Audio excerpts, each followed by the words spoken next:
Don't choke on it. Choke.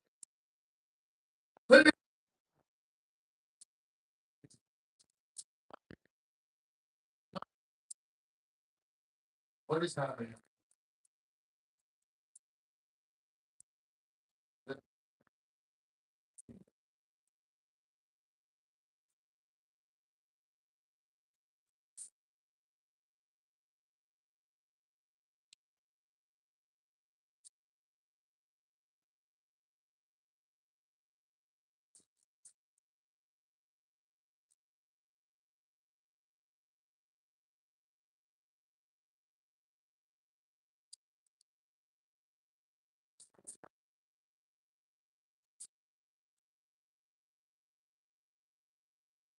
Plants, what?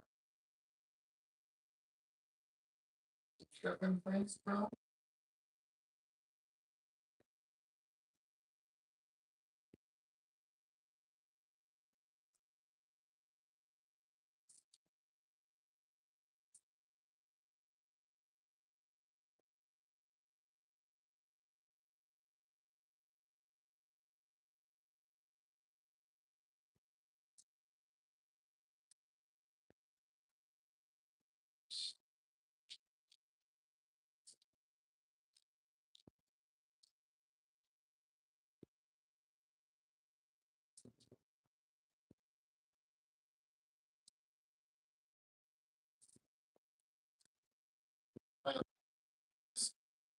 One second. Let's see, how do you want me to invite you? How do you want me to invite you? Are you in the Discord?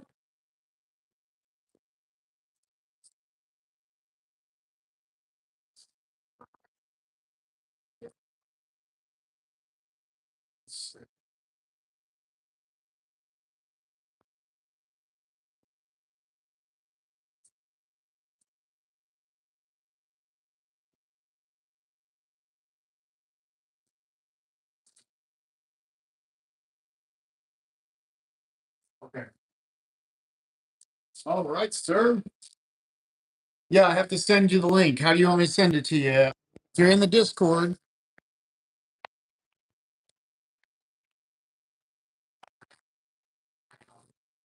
If you're in the Discord, I can give you the link in there.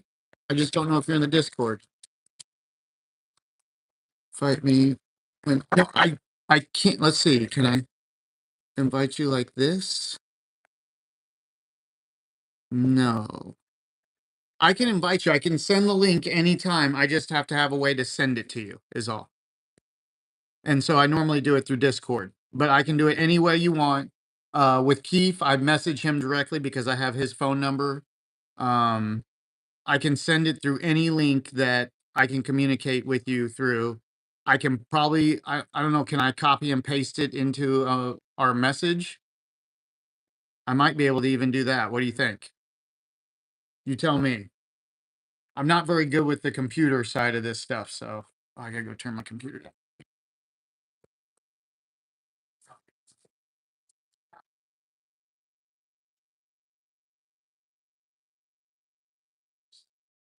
Download, what's happening, brother? Brian, what's up? What's up? What's up, everybody? What's going on, everybody? Thank you very much. Sorry, trying to get David into the stream here with me. So just bear with us on that, and we'll get him in here. And that, Brian, what's going on? Download, how are you, my friend? Welcome, everybody. Um, yeah, so the reason I want to talk about this tonight is I noticed that a lot for some reason today I was having that attack from the thoughts, and they were trying to get me to conversate with them, and I just thought, man, I used to just fall right into it, and so I just thought it was an amazing thing to talk about. Mason, what's going on? I wish I could just send it to you here. I don't understand why I can't just click on your name and send you the link.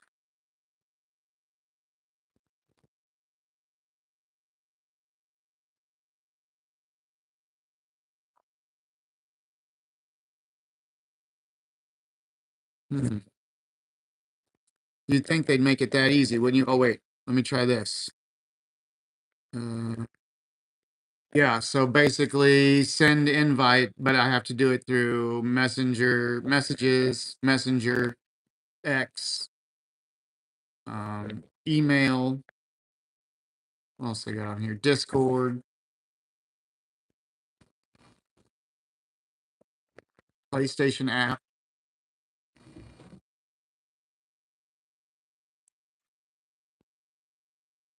or directly to you. What do you think?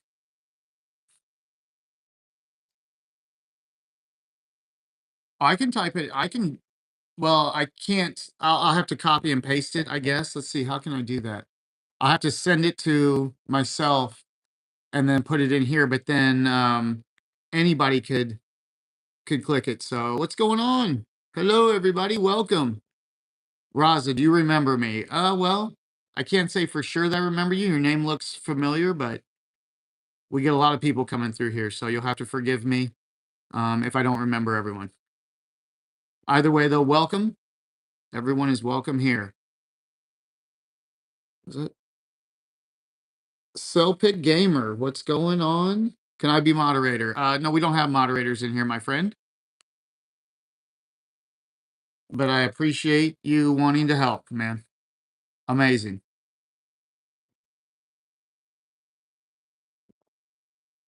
We'll see. David's going to get this figured out here. He'll tell me what he wants me to do. And I don't care because I can remove people, so it's not a big deal if he wants me to put it in here, but we'll see. Let me go check Discord here.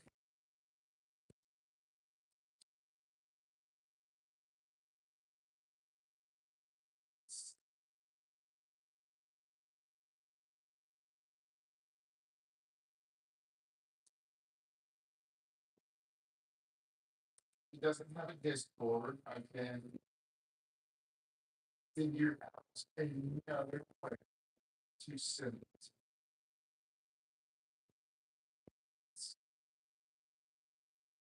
Yeah, because I would just copy and paste it anywhere. So we copy and paste it. Okay, I think I got it. Let's see. You just messaged me, so I'm going to try and copy and paste it, that message, reply to that message you just sent me, David. Let's see if that works. That'll be super easy. If this works, it'll be so easy. So be right back, guys. I'll be gone for a second.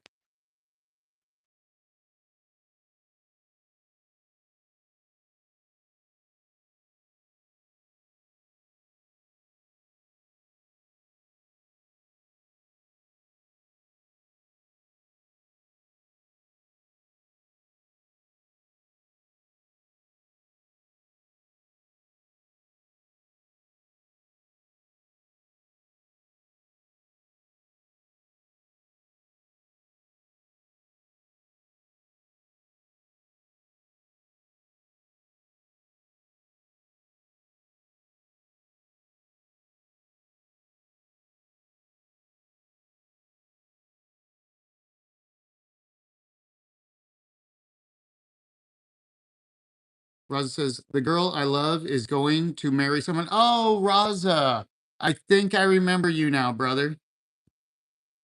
Have you overcome that situation? Or are you still lost in thought about it, Raza? I remember talking to you about this now, my friend.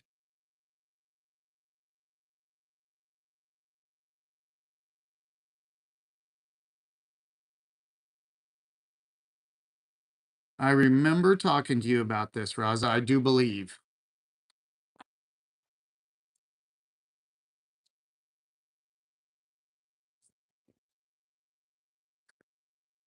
Let's see if David got the link here.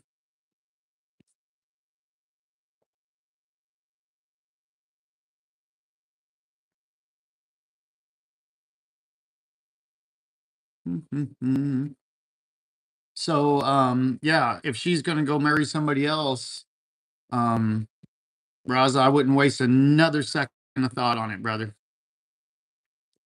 Nothing you can do about that at all. You can't make somebody be with you.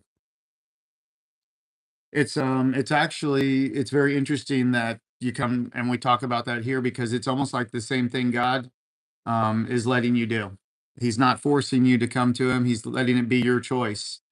And you have to look at it like that too when you're wanting to be with somebody. It's their choice. And if their choice isn't you, then it's time for you to, you know, change your thought and see that you only love the thought of that person. But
of course, as soon as we're live, my son calls me. Sorry. Let's see. Live chat. There we go. We got chat back up. Sorry guys. Sorry guys. David, did you get, where'd David go? David. David, my friend. David, we're talking to David here, folks. Where is David?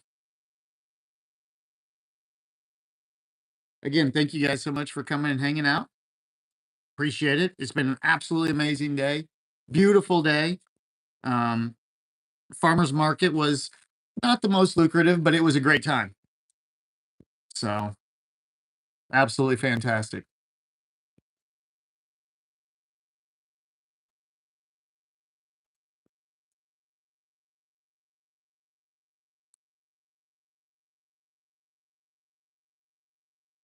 All right, we're just waiting to see what's going on here, waiting to hear from David. He's probably going and setting up the whole Discord, and I got that link sent to his comment.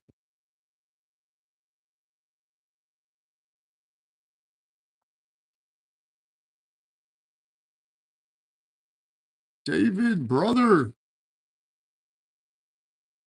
I don't think you have to worry about it anymore. I sent it to you in a comment. Are you there? Surely it replied to him, so he got the message saying that it was a reply to him, surely. What do you guys think? Think you got it?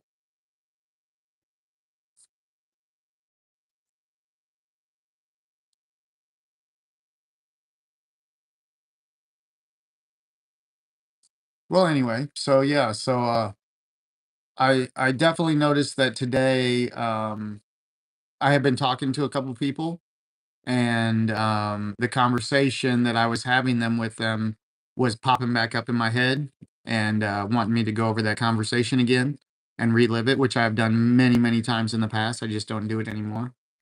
And I just felt like it was telling me to, hey, talk about this because I know that other people are probably doing this a lot. And that is, you just start having a conversation with yourself in your head. And it's directly related. Land, what's up, brother? Waiting on David right now. He's supposed to be joining us here shortly. So I don't know. He disappeared. He's gone to the nether. I think I told him to go make a Discord. He might be in the land of Discord right now. But I think I figured out another way to send it to him, but he hasn't been back, so I can tell him. So not sure what's going on. What's going on with you, LMP? I call him Land, you guys, but it's actually LNP Bible, just so everybody knows. But If you know me, you know I have little special nicknames for each and every one of you. David used to be Ish. That's what we called him. Ish.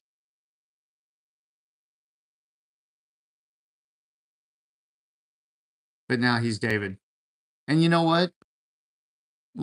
I think Lan told me his name too, and I'm just terrible with names and I didn't write it down, and so it hasn't clicked. But I'm almost positive he told me his name.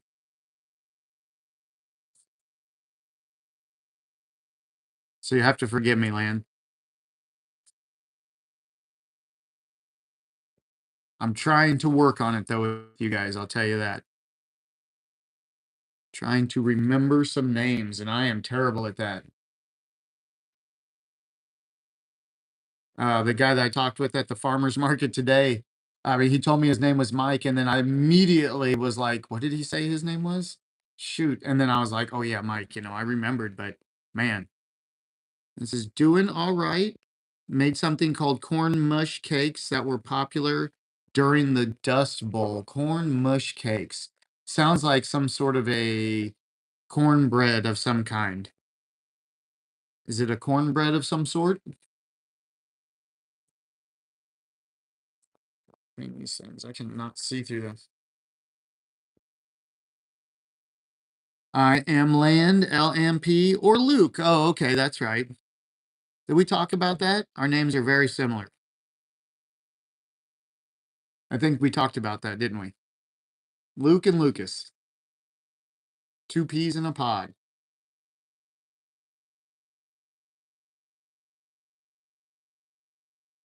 Amazing name, brother. Absolutely amazing name. I better put you down on the list of names, Luke. Luke. I like Luke, man. Great name. Get you down on the list of names, Luke.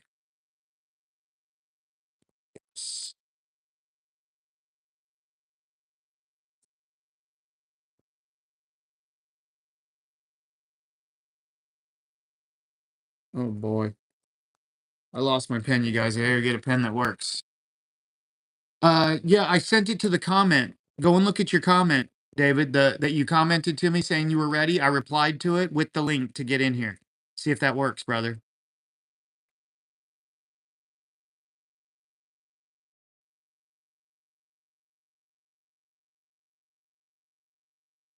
As long as you're written in the book of life. Well, I wouldn't call this that, but you'll be in my book. Yeah, go check that, David, and tell me if it worked. I might have to resend it. It's been a minute now, so I might have to resend it. But right now, I need a freaking pen. Oh wait, my wife's pen. I'll use it. Ooh, ooh, ooh, ooh, ooh! It's tiny. I don't like it. I don't like it. I need a ballpoint, you guys. I'm old school. Babe, these pens are dog shit. Babe, give me a real pen. Stat. What's this one? This one looks good. This one looks promising. Harrison Bistro. It's gotta work. It's a pizza place. It's got to, mister. Oh, come on. It started to. Come on, baby. Come back to me. Oh, it's getting a little flicker. Come on. Why do none of these pens work? Why do we have 37 pens in the drawer? None of them work. This is silly.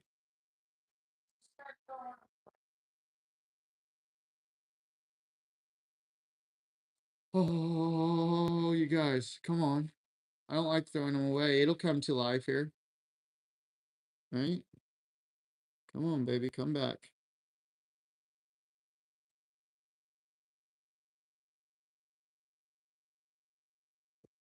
Got him. Got it. Nice. Added, brother. I can't click on it. Oh, is it not clickable? What in the world? Um, click on it. Let's see.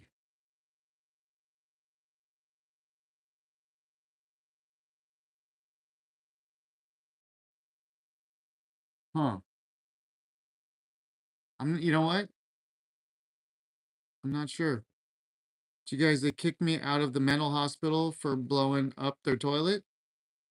Oh well. Sounds like it's a win-win.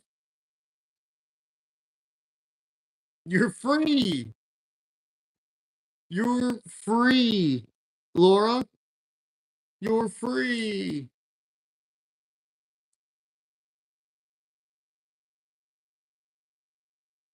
Or it's too cliche to say that's insane. Nice, brother. Stay free and use Febreze.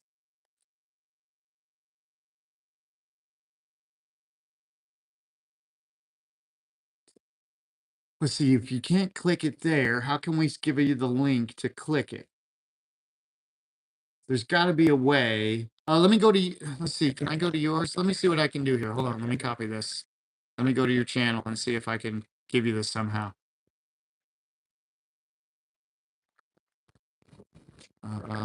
Okay, be right back.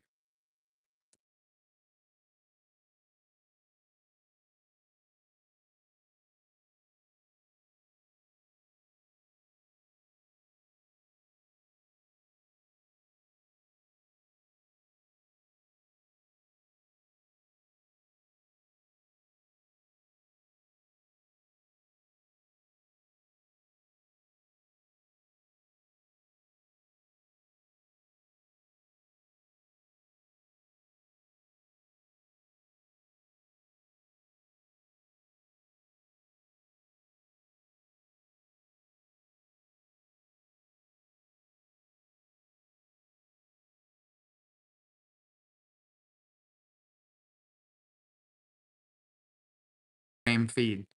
And then I'll write it down, I'll remove it, and then I'll send it to you. Absolutely. I mean, you can have my number anyway. I don't mind that at all. So if you're comfortable with it, I'm comfortable with it, brother. That'll be the easiest way. And I can, and yeah, I just copy and send it right through a message. So no problem. Easy peasy. That's how I do Keith whenever he comes on, and my son, and so on and so forth. I totally understand if you don't want to have to deal with Discord. Although, if you do decide to do it Discord, though, you come in, you can join the Discord, be in there with us, and talk and chat and hang out and post pics, and so yeah, give me those digits, homie.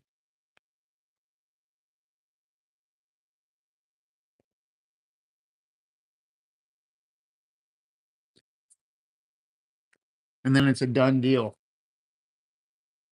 We can get David on here with us, guys. It's about to get amazing. It's about to get deep.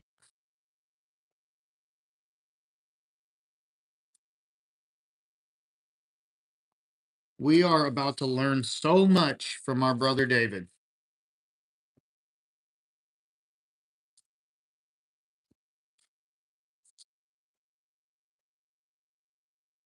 Tell me when you sent it, and I'll jump over and get it real quick.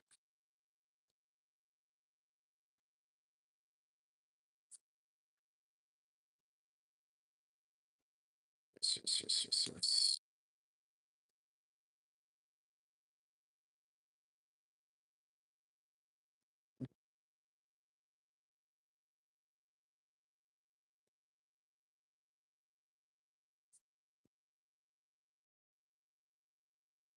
There we go. Getting some ink now. Let's see.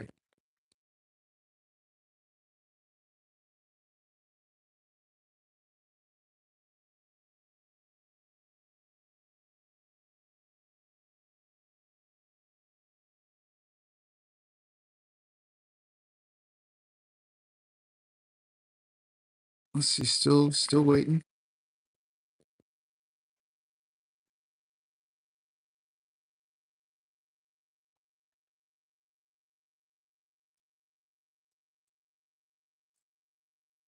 What am I missing? Hold on. I'm missing something because I know. Wait, what am I missing? What did Laura say?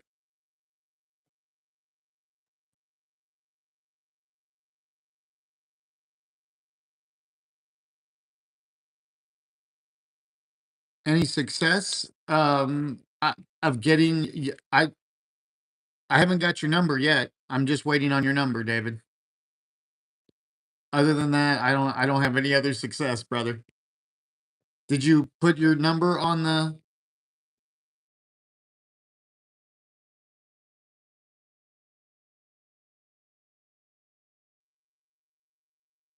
Oh, you looked at the channel. Okay, I was like, "What is going on, Lan?" Yeah, David, I told you just reply right onto that, to that link, reply to it and put your number on there, and I'll write your number down real quick and I'll delete it. I'll delete your message off of there. That way you'll know I got it once your message is deleted. Unless you commented somewhere else, I have that link ready. I just go over to Studio and it's pulled up. So as soon as you reply to it, okay, yeah, nice. Yep, just reply to that link and I will get you taken care of, brother. Nice. Amazing. You guys, this is going to be so good. So much fun.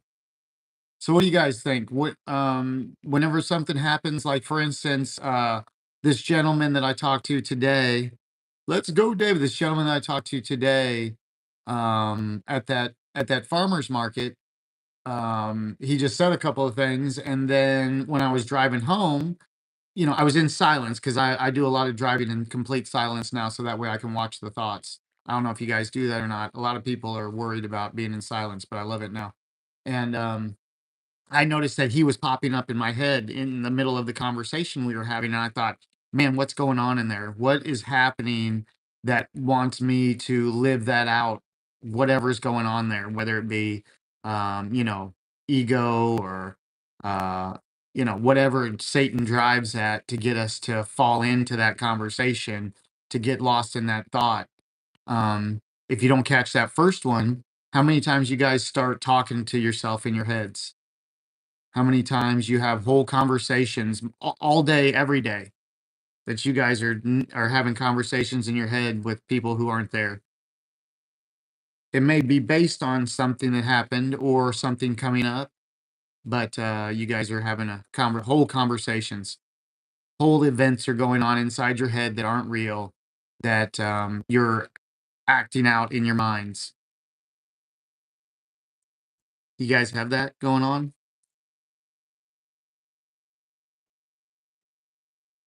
As far as I know, that's everybody. Everybody. As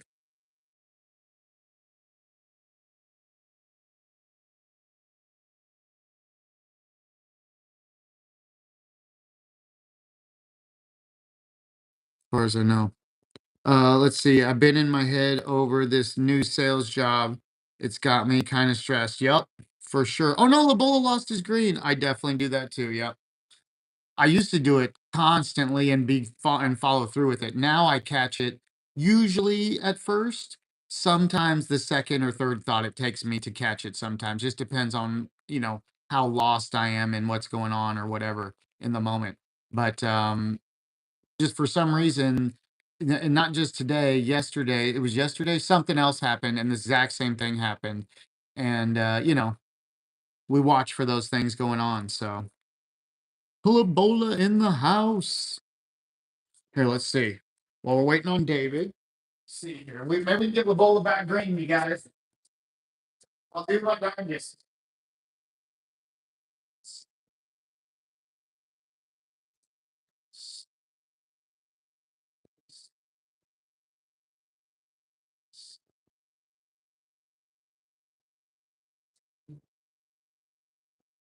Never know. It's a gamble. Just rolling the dice.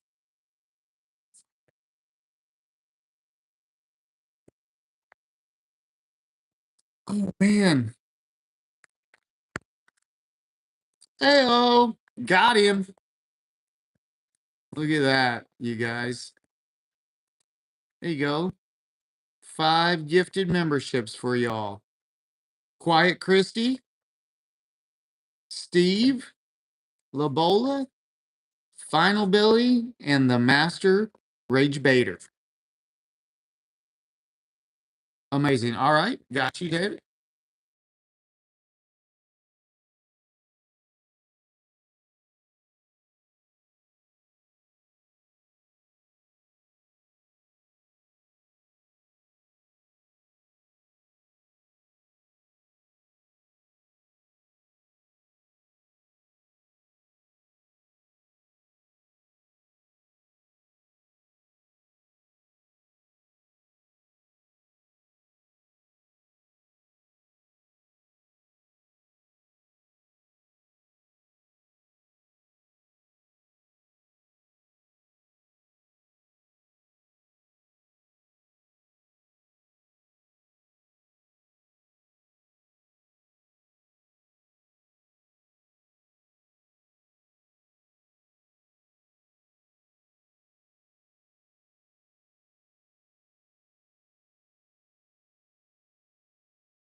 interesting.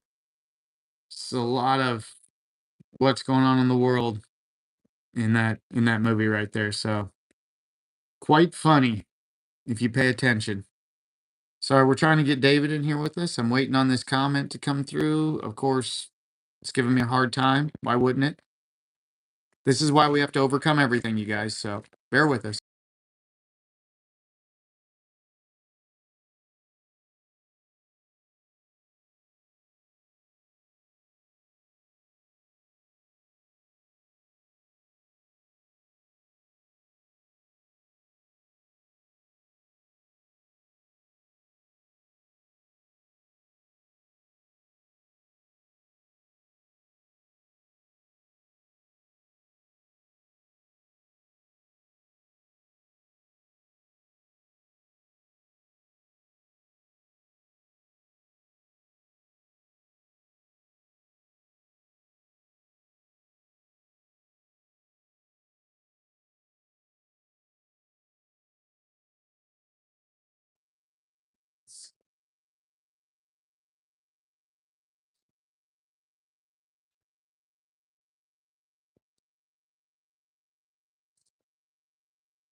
Doesn't make sense.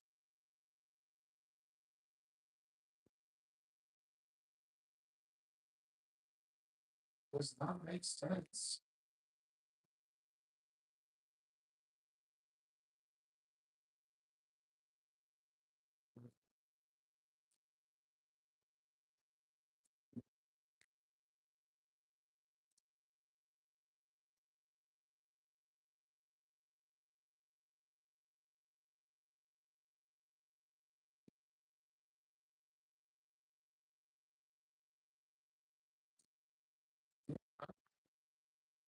Whatever's going on, it's not coming through.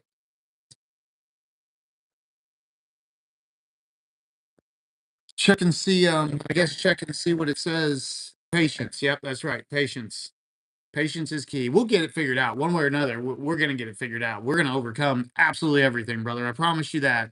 No matter what, we will overcome this. We just got to figure out how we're going to do that. But I think we'll get there. I'm not sure why. Check the comment and go back and make sure it shows your comment in case something happened. You remember what happened before with your comment popping somewhere else? I would hate for that to have happened where it went to another comment or something. You know what I mean? So I would say probably check that. Make sure the comment's there on my page.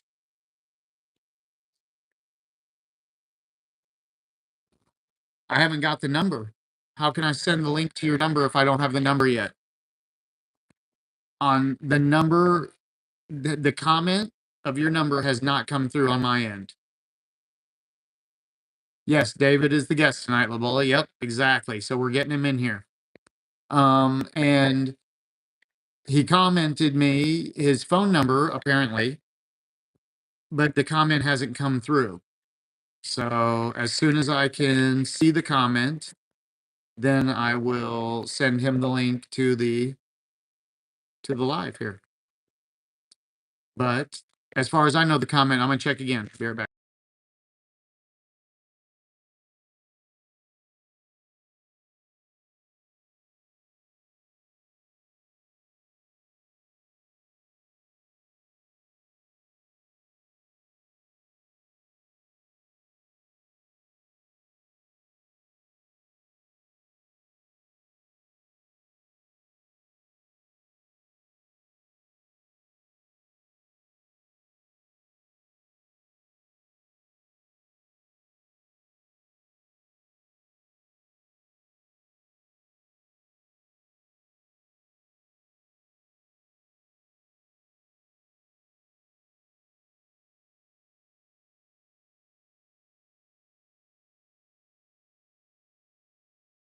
We'll figure it out.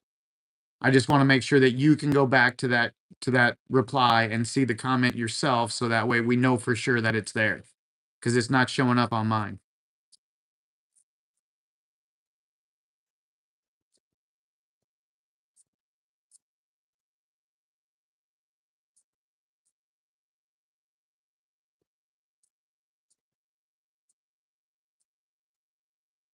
Let's see.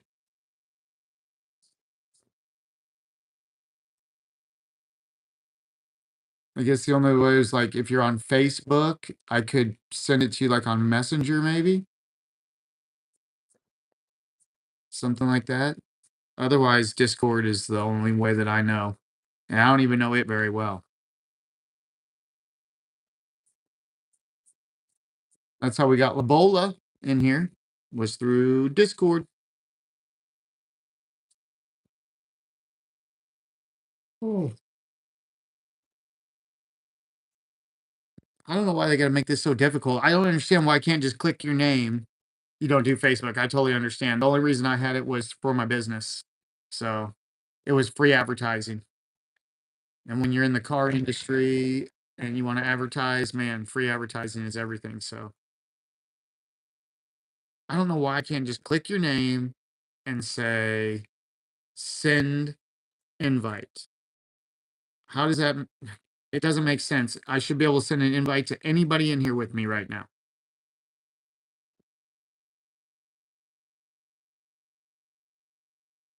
Yep. It is easy, that's for sure, LeBoy. You're right about that. It's not hard. And then you're in there, and then you're in the group.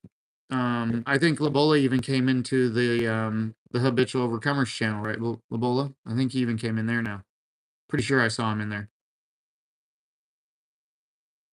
How do I do Discord? It's just an app on the phone. I don't know if you can if you get the Discord app and just get your account, then if you click the link on my channel or at the beginning of the stream, or I can resend it, it'll take you right to the Habitual Overcomers channel, and that's where we all hang out and talk, and you know, another place for us to fellowship. But it's just another app.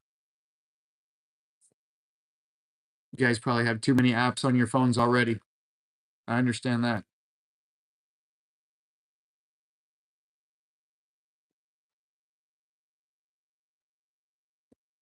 So yeah, so the big question is, except for to everybody except for Labola, is who is it we're talking to when we have those conversations, you guys?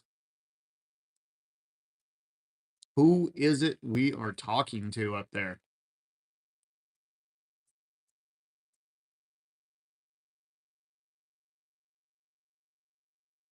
How is it we are answering ourselves through the mind of somebody else in real time, and it's not even us? It's like those people, it's like those characters are being played by actors that are in our head that aren't us. We're playing us, you know. We play us in that movie that's going on up there. But it's like those other people are paid actors. It's like they're exactly like the characters that are in real life that you're thinking about. Like it looked and sounded like that guy that I talked to. It looked and sounded like exactly who it, you know, it appeared to be. But how could that be?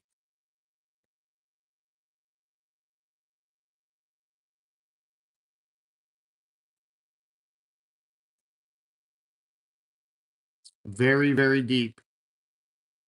Once you see what's going on with that, you can, everything else will be shown to you once you get that one thing right there. All right, let me check, see if I got this message from David.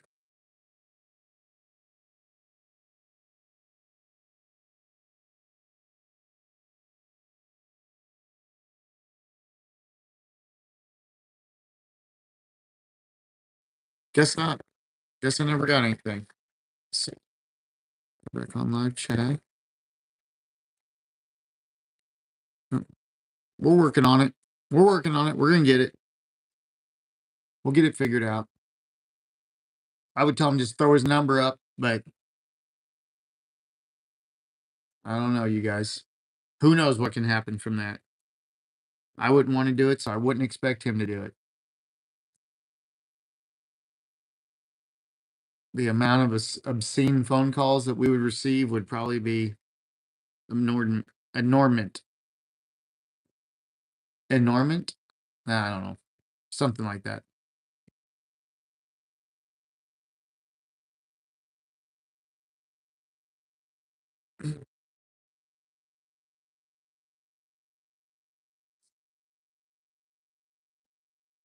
What about like when you guys were younger and you would be like something would happen like at school or whatever, and then man, you'd spend the whole day dreading having to go home to deal with it, or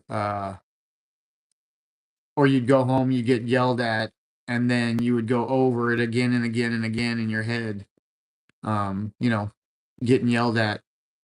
You'd stay in that moment for who knows how long. I was in those moments forever, all the time. That's where I dwelled, was in the past and in the future. So, and it's tough too. I know you guys. It's definitely after 40 years of doing that, it's very difficult to come out of that state.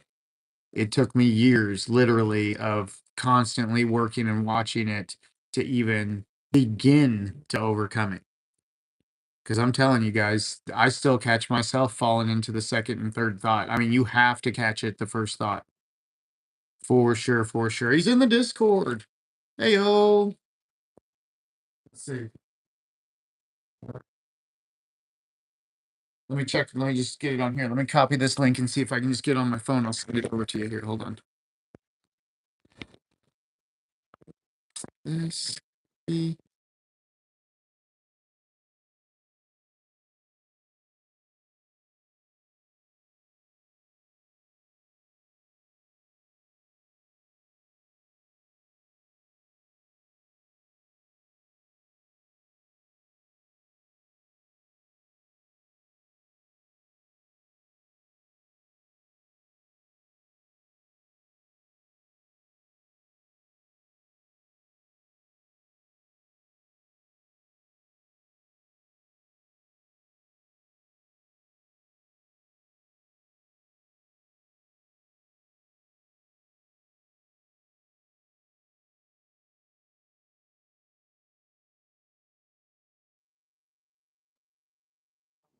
Hey. That's how it works. Oh, no, very nice. Amazing, you guys. Cool. Hey, see, sometimes it's Satan that hinders us, and sometimes it's just unpreparation. Yeah, well, I do know that. We are learning. All right, cool. We'll overcome everything. That's right. For sure. What's Right going on? on. Welcome. Well, I'm here. I'm here. Very nice. Made it in. Yeah, LA is nice. It's starting to cool off finally. Cooling down for the evening. How was the weather there? It was warm today. It was really warm today. Very nice. And Yeah. you went to the beach? Yesterday. Yep. Yep. Amazing. So, Laguna Beach. First time going to Laguna Beach. so I'm gonna switch off my glasses here. how is that beach? Is it nice? It was beautiful. Yeah, I've never been. It was my wife's first time. And yeah. Yeah, I'm rocking the fro out a little bit today. That's all strategical. I And wanna see the curly gonna hair. see yeah, gonna see if it's a distraction and see how many people hop on and get caught up on the looks instead of the word.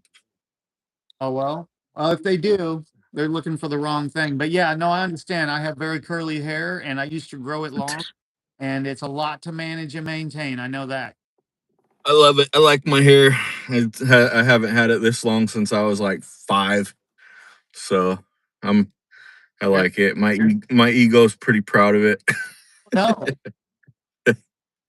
Yeah. But hey, we gotta love the way that God made us, right? Yeah, absolutely. Just No, know I that don't think there, it'd be fine. You'd be fine if you had it, and if you didn't had it, wouldn't that, matter. that's right. That's right. Amen to that. I agree. I agree. Nice. So you have your own YouTube channel then? Yep. Yeah. Yep. I woke up this morning to 500 subscribers. I hit that little landmark or whatever you want to call it, mark or whatever it's called, and made a new short, and then now I'm at like 540, so I'm climbing really quickly. Wow. Amazing. Yeah, it's pretty cool. I've noticed too that I made this one post where I made it AI and I was placed the full armor of God all over. I had this whole big uh knight in armor kind of stuff. It was really cool, but it didn't rack up views as much as I thought it would. And then when I switched it up a little bit and realized when I didn't make it about myself and was glorifying God, it was racking up like crazy. So Yeah. Very interesting. And when you upload that, do you do it through Studio or do you do it through just the regular app? through the YouTube, yeah, just through the YouTube app. I was, I'm kind of, I'm I'm on a love-hate relationship with AI technology as far as content, Mm. creating content, because one of my buddies had told me that he completely doesn't support it because of how much water is used to cool down the engines, I guess, Yeah. for the Data AI. centers. Yeah. Yeah, we talked about that on the podcast one time, I believe. We discussed those data centers and how much energy they use and how much water they heat up and stuff. So that's very interesting. Yeah, I was reading it was like 1 million or 3 million gallons of fresh water, drinkable water, like a day, something crazy like that. I think they're petitioning to put data centers in our area. Actually, right? Mm, There's a vote or something going on, going to be coming up about it. So we'll mm, that because we're not for more data centers, all over the place. So I think hmm. we already have too much probably. So, Yeah. but I was just saying because when I was first starting out on YouTube, I know that when I was uploading just through the app, I wasn't getting near as many views as once I started uploading through Studio. And then Mm, Studio has this little option where you can send your shorts out to people that aren't subscribers already. It'll go out to them first. And I noticed that I got a lot more movement and subscribers on my shorts when I uploaded them that way. So that's why I was mm, on how you were doing it. So I always try and help people out with that. It was a big help for me with getting my, shorts basically would go from double digits up into the, thousands. mm. It was a pretty big change for what I was getting for starting out. I don't know how you do on your shorts. I'm not sure if you're already hitting those numbers. It's amazing, but if not, then They're that getting, yeah, the numbers are getting bigger. I've been noticing. So pretty happy with the way that that's growing. So just yeah, absolutely. Well, very nice. Well, so do you want to just tell us a little bit about what's going on with you, your life? You married? sure. Yeah. Well, I come from a Native American background. It was a big part of my upbringing. And I was also raised my dad, he tried to raise us Jehovah's Witness. Oh, And really? that was a yeah, that was a there was positives and negatives about it. He was extremely abusive, and so that was a big a big negative in my life at a young age. But I think about this quite a bit lately, that God has been in my life since I've been very young.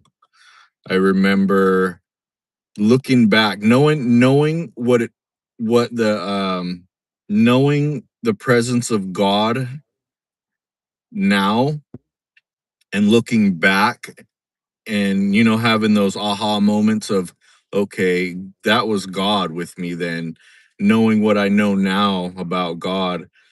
And I would be by myself listening to David and Goliath tape on headphones over in the corner over and over and over and over.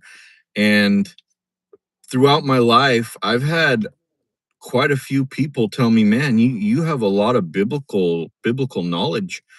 And I really believe that without I didn't know it then, but I really believe that God was establishing a relationship with me even at that young age.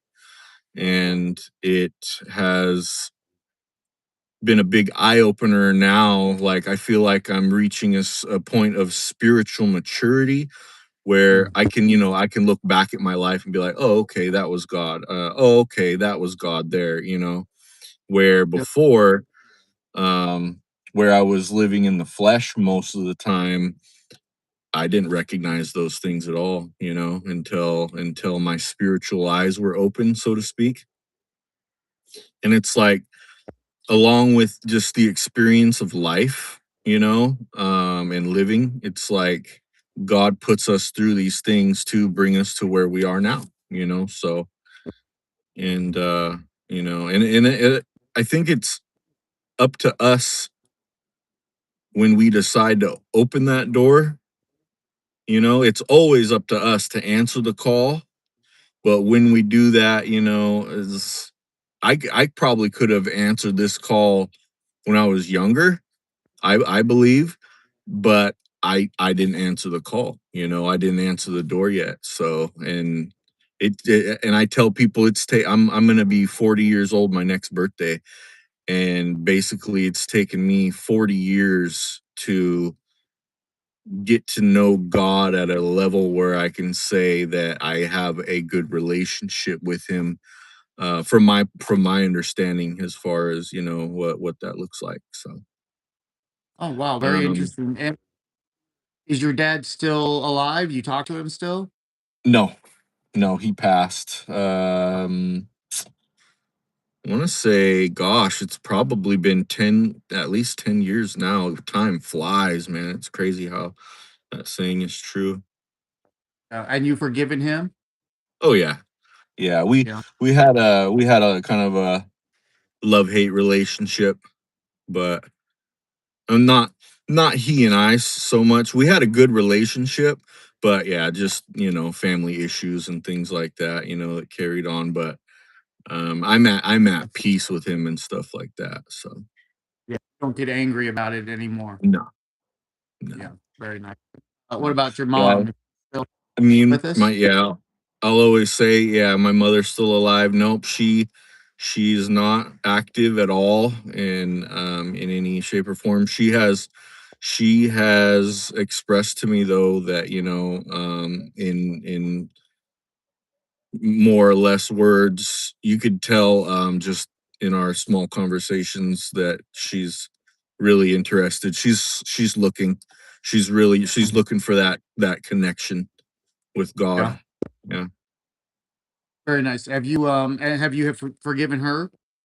Oh yeah, yeah. Me and my mom we've always been pretty cool. Me and my mother, like, yeah.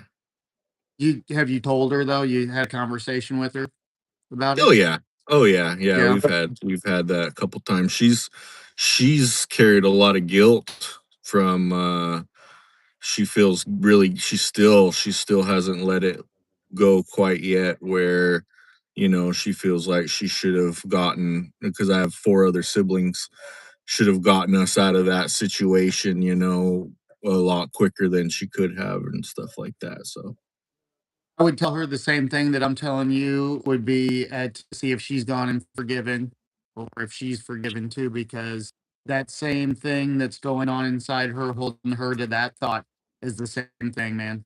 It is just a thought and it's Satan holding her onto that. And mm, she should know she did what, the best that she could.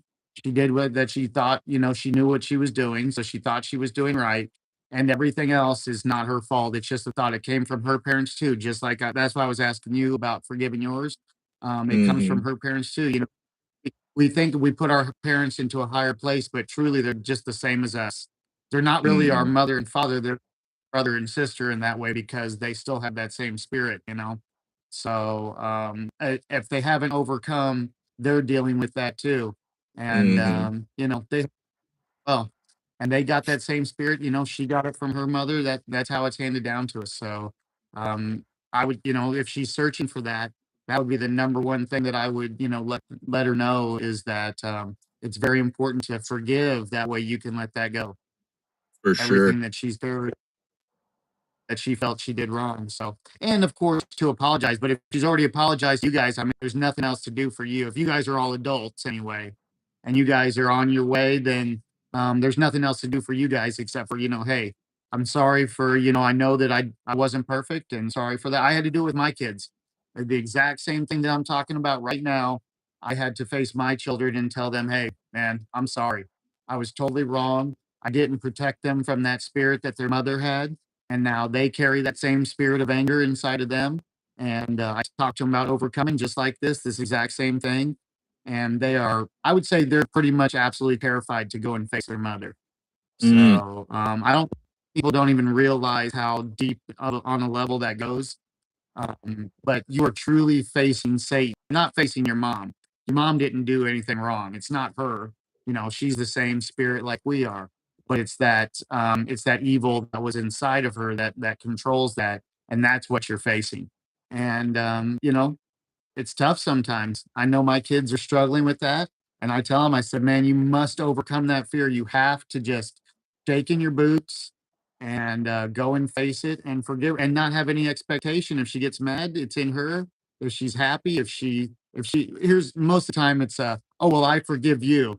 A lot of times I hear that a lot when you go and, you know, you go and you forgive. Well, I forgive you for that. I mean, that's just that reaction that you're going to get. And you can't be mad about it anymore. That's the whole point of it, is so that way you can drop any anger that you had. It's about you overcoming. It's not about your Mm. parents at that point. They got to do it themselves. So, anyway, hopefully my kids see that. And I talk about this a lot because I want them to see that, man, I was so wrong. I was absolutely wrong. I did everything wrong. I was, you know, I was lost in that ego life, in that ego nature. Um, Satan had control of me. Satan had control of my thoughts. All I cared about was myself, and I was just angry, you know. And their mother, you know, it was that battle, and she was angry, and she's still angry. Unfortunately, I don't know if she can overcome that. So they'll have to overcome it, whether she does or not. Though, you know, that's Mhm. what we have to do. Going to overcome that demon that we're carrying ourselves. So very nice. But so after um in doing that, and you don't have any anger or anything anymore with parents now. Oh, no. No. Is that does that carry through the rest of your life with the anger, or you pretty much let go of anger? Or are you done being angry? I think so. Um, I it's like so best way I can describe it is with my spiritual life. I have been what has I don't know if you've heard the term fence rider, a fence rider. Yeah, where you're not fully committed, basically. Mhm. Yeah. Yeah. I've done that my whole life, back and forth, active and spiritual, not active and spiritual, flesh, active and spiritual, flesh. And um I think I've experienced enough of the flesh to where I'm like, all right, I understand that this is not working. This is not the way. And now that I have fully surrendered to Jesus, as they say, when you surrender, man, and people, I don't know, some people think, oh, it gets all, the a primrose path and all that. It does not at all. It cleans up a lot of things. You have a lot more peace, but you get a lot more attacks. And I really feel on a spiritual level, but you also get a lot more protection also. Hmm. And it's better, it is better, but it is definitely, like the Bible says, a narrow path. It's a narrow path. Absolutely. I agree with that for sure. Especially when you first start overcoming, Satan does not want to lose you. When Satan has you, he does not want to lose you. And so it comes from inside of you a lot. But then when you start seeing what's going on inside yourself, then it starts coming from everything around you. It'll come from your family, it'll come from your friends. And it's very difficult a lot of times for people to understand, and they get angry at the people, and then Satan's got them again. They'll Mhm. see, especially like a mother, a brother, whatever, they'll come in and they'll say something, and then they're immediately sent back to anger. And that's exactly what Satan wants. So you have to see that when you are overcoming, he's going to throw everything at you. And you have to be ready for all of it. And you have to be able to do it without being angry. You have to be able to drop that anger. It's very interesting because we have kind of opposite backgrounds. I didn't come from a very religious background at all. Um, being that you said your dad was a Jehovah's Witness, I'm assuming that you were pretty deeply involved in the church at a very young age. Um, but it took you still kind of the same amount of time to get through all the trials and tribulations of life, in the same way. What was the hardest thing overcoming when you were from that young age with having that lifestyle? Because mine was totally different. I wasn't raised around that church at all. Um, was it seeing your parents, especially you said if your dad he was a Jehovah's Witness, but I guess he still dealt with anger. He Mhm. was still dealing with a lot. And so did that give you like doubt? Did that make it harder for you to have faith? I would say the most difficult thing was, when you have those glimpses of your in your life, like I was talking about, like, oh yeah, that's God's presence there. I think it was, how would I explain this? I've battled all my life, even very young, knowing I had the knowledge, uh I had the relationship with God was always there, but I think it was that I never chose it. So I think it was I was always choosing, the flesh, the worldly or fleshly way over the spiritual, and that was where I got myself into a lot of trouble. Yeah, I understand that because the ego, I mean, it's tough to go against that. I mean, it gives you that feeling that you think is good. It gives you that temporary good feeling and not that long lasting, God's love that really you're searching for. And that's why it's temporary, is because that's why once that ego wears off, and then you lose it again. Um, Mhm. uh,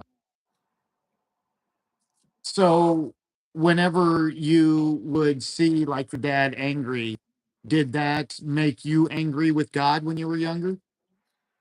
No, Blame? Did you blame God? no. For me, it was I felt like I was a light to my dad when he was upset or angry. I inst- instinctually, and that could have been, the spirit. I instinctually, something told me, hey, he's upset, give him a hug. And that's kind of how I operated with him. But what really upset me with my dad, I think, and later, is that watching him choose anger or any other kind of negative choice over, you know, the good choice, pushing people away instead of pulling them in.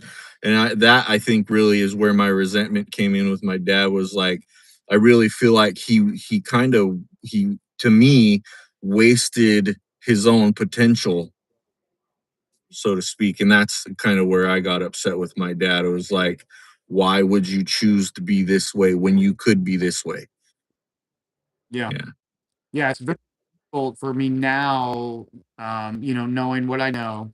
and what God has given me to be able to look at somebody and think that they knew God at all if they were angry, that Hmm. they never they claimed they knew all kinds of things about him. Like, he probably could have told you the Bible front to back, had all kinds of knowledge about him, but never knew him the whole Yeah. time. And and I mean, I think it's great to talk about because I think we're talking about a lot of people in the world. Hmm. A lot of people go and all the Bible front to back. They go and they pray in church and they raise holy hands and they sing and they get great feelings and they feel really good on Sundays about it. But then they go and Hmm. they still hate their and they're still very angry. And that's something that I'm glad I didn't have to go through that because I feel like that's very difficult. I don't want to speak for you, but I feel like that would be very difficult to see that and have Hmm. faith through that. It Oh seems to yeah. me like that would have been Yeah, that was a thing for sure. Like, what really brings that out in I guess I like to talk in a lot of examples or illustrations, if you will, with music or movies, you know what I mean? But like with Lil Wayne, in one of his songs, he said, "Isn't it funny how people change on Easter Sunday? You know, church fit and then outfit." yeah, that's very true too. So and I mean, that goes for the most part, I don't think even most people acknowledge the biblical part of holidays anymore. It's just about, Yeah. that and we don't even teach our kids the important part of the holidays, and even the fun part was only supposed to be for the kids. It's not even for the adults, but I Yeah. think we've gotten far away from that. I watch a lot of like ministry stuff and church stuff, and I just see that most of it is uh, preachers preaching, of course, and Hmm. then a lot of singing and uh, like just trying to get excited. I guess they get pumped up from, the bands or the singing or whatever so that's going on, but it's all emotional. It seems like everything is emotional. All the preachers that I hear, they're just trying I don't is that I guess that's all of them that they do that voice where it's like, and you must do this and you must it's a very driven thing. It doesn't feel natural at all. And now I watch Hmm. it before I care too much about it, but I watch it and I just wonder what they're thinking. Like Yeah. what's going on in their that they feel like they're getting something across, or I don't know, is it a show? Is it an act Pretty or much. Pretty much, yeah. The well, the Bible calls it, the Antichrist spirit. You know, that's all that yeah. is. I mean, we could be seeing the Antichrist and not even see it.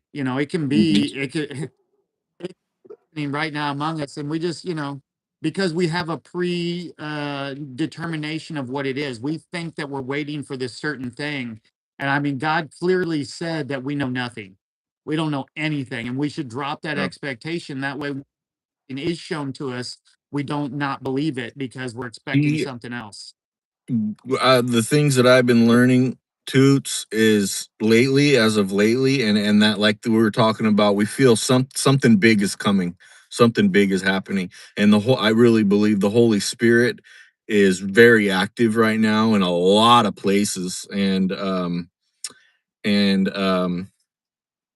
God is so much more loving than people give him credit for. Like on a scale that people don't even grasp fully. And yeah. Yeah, I think very few people could even comprehend what it looks like to see God's love Well, of like having no hate.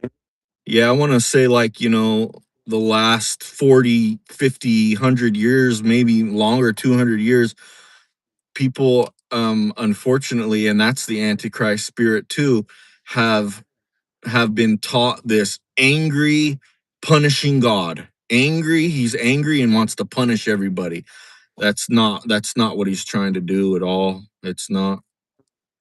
I guess they took the teachings that you're supposed to fear God and they made it literal instead of understanding that you fear it because there's no changing it. It's not That because it's scary.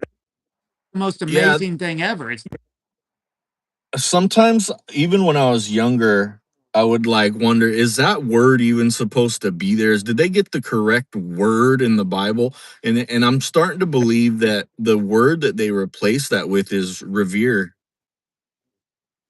It could be, but I can tell you that no matter how, if you if know though that God's ways are not our ways, and then you'll see that those words aren't the way that God takes them. That's the way we take Yeah, them. Uh, yeah, when God said, not talking about emotional anger. God is emotionless. Once people understand that God isn't about emotion, then they can start understanding that the things that he talks about are emotionless, like love. Love has no emotion. It is simply having zero hate for anybody or anything. No hate in your heart. That's all love well, is. It's nothing.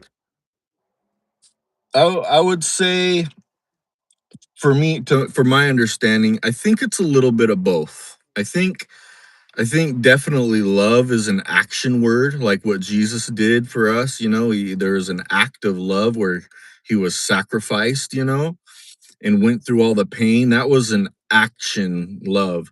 And then I also think there is, to a degree, a certain feeling, because I think that's how we connect with a lot of stuff too, like joy can be a feeling that is positive. It can bring people together, celebrations, worship, things like that. So I understand what you're saying, but I believe it's a little bit of both. But Yeah. mostly love and things like that are action words and less emotional for sure. I think that joy is fine as long as you don't identify with it. These things, you're right, they are of human, right? So they're in our body. We're going to have to face them. You're going to face joy. You're going to face anger. You're going to face all those things because they're inside your head. So you have to face that. It's just when we identify with it that then we start seeking that joy only, and then we'll do anything to get it. And that's Yeah, when you start running in, don't you're not following the word. You're not just letting God take control. You're trying to control it to get the joy out of it. So, yeah, I um, hear you you know, there. Yeah. to feel what's coming to you. He wants you to feel everything that's going on inside of you so that way you can overcome anything. My cat Mm, wants to get on the action. So he wants you to go through that. But yeah, you don't want to identify with it. So that way you're not seeking it, you're not chasing, because you'll chase the thrills. As soon as you get a good feeling at church, you'll be waiting for Sunday to go to church so you can chase that thrill, not so that way you can be one with God. And yeah. you just have to separate from those things and see what they are, and then it's fine. Of course, you should have a good time in life. You should be happy and you should have joy, but the joy should be from the fact that you're one with God, and that should be the only joy. Everything else shouldn't matter. All that other Mm, stuff is just part of that.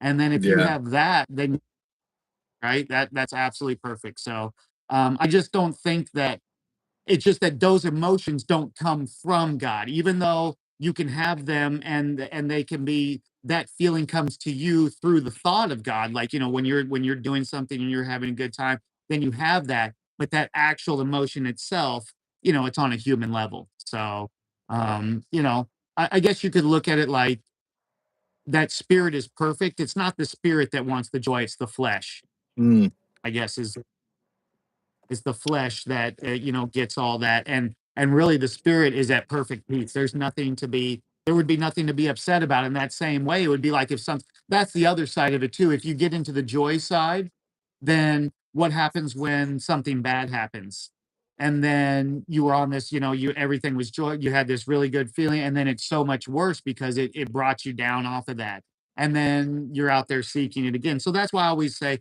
it's best to stay out of that emotion, see it, know that what it is, it's going to happen, it's going to come inside of you, but not identify with it and not fall into it. So I don't know what you think about that, but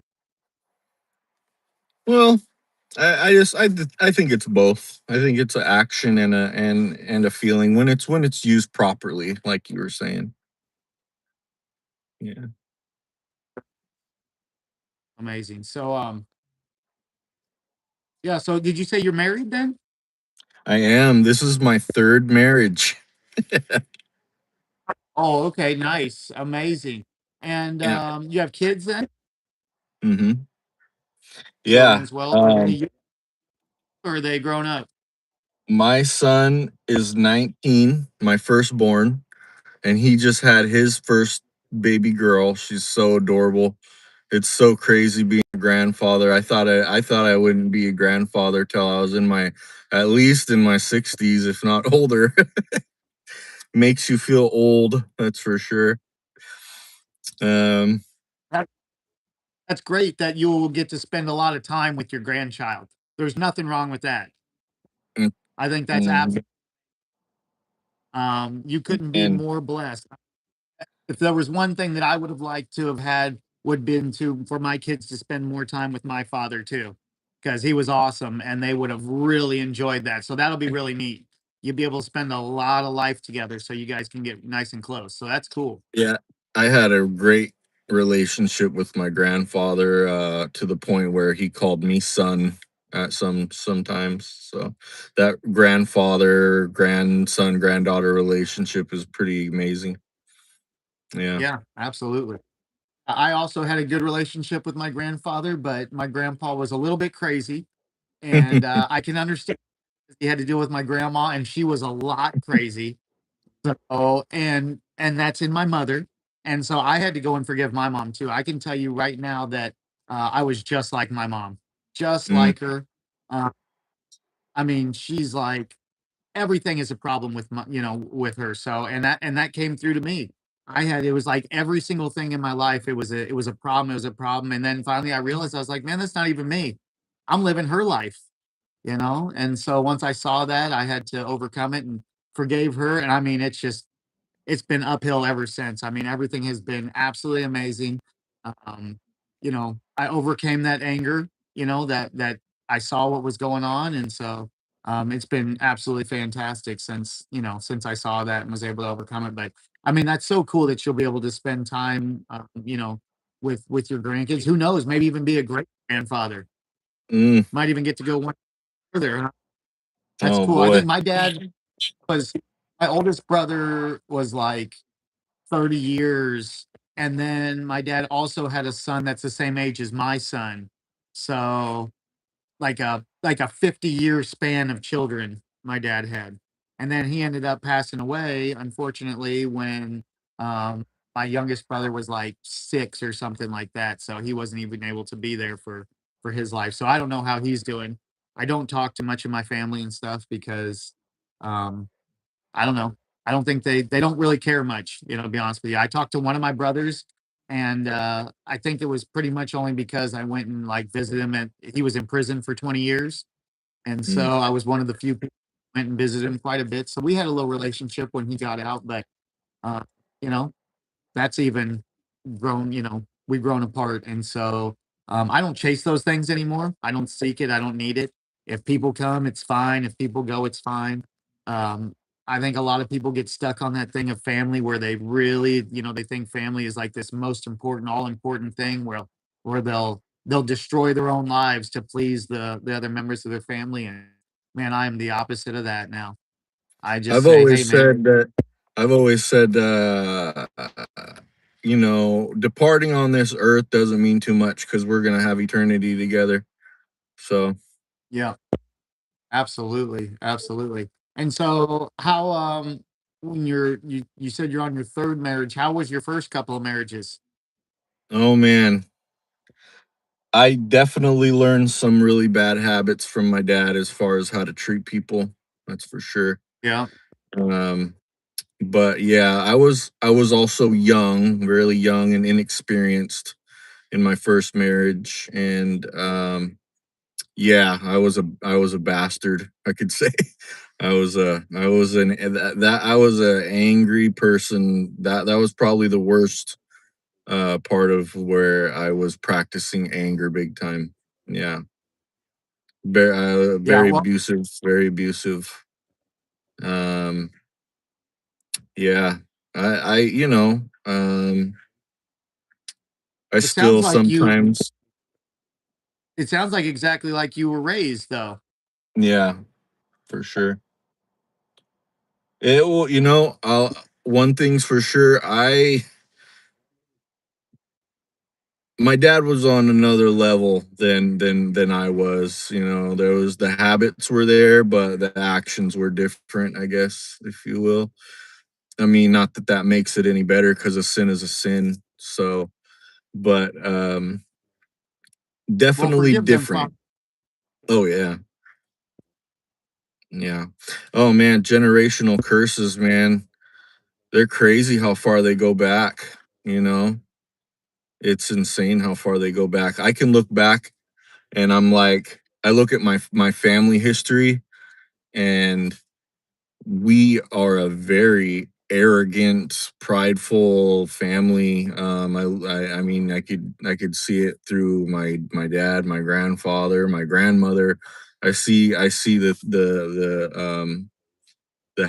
the habits, you know, that probably go, I don't know how far back. It's crazy, and those things too. There's only one way to break those habits, by changing us. You know, we have to change ourselves. We can't expect anybody else to do it. Nobody can do it for Yeah, us. We must break for sure. So if you're breaking that yeah. generational curse, Yeah, we have all been given a with our free will the responsibility to either choose wisely or choose foolishly for sure. Doesn't matter if Satan's influencing us or not. We are responsible for our choices ultimately. So, yeah, absolutely. I don't know too much about Jehovah's Witness. Do you want to do you know much about it? You want to tell us a little bit about oh what that man. Well, entails? yeah, one of they're really so I have looked into and I'm still looking into all the dynamics of a lot of major religions just because it's I'm interested in, you know, and that comes from my personal interest of wanting to understand the creator as best as I can.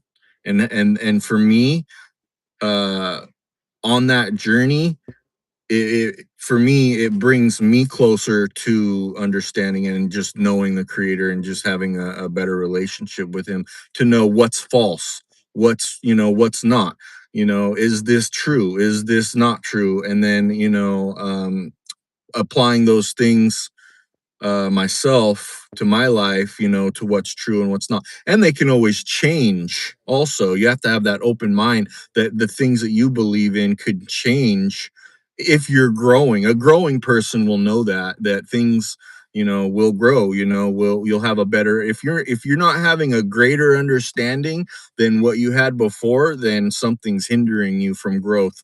But so with Jehovah's Witnesses, I feel like a lot of religions, like I was saying, a l- s- all of them have some things right, and all of them have some things wrong, and that's just how I feel about it. A lot of religions that, you know, like the major denominations, Catholicism, Jehovah's Witnesses, Seventh Day Adventist, Mormon, they all have truth, and they all have what I've find to be as falsehoods, but I try to look at these things through the lens of God's word to the best that I know it, obviously, and with love and patience and all the positive things, of course. And I look at it through the lens of um gosh, I lost my thought. Um oh, in the Bible it says love rejoices with the truth, right? So that means, and that means any kind of truth. God is almost like I've been taught that he's a God of completion. You know, he's complete. He's not little bit of this, little bit of that. He is complete love, you know? Um he's not a little bit of love and a little bit of hate. You know what I mean? That's not God.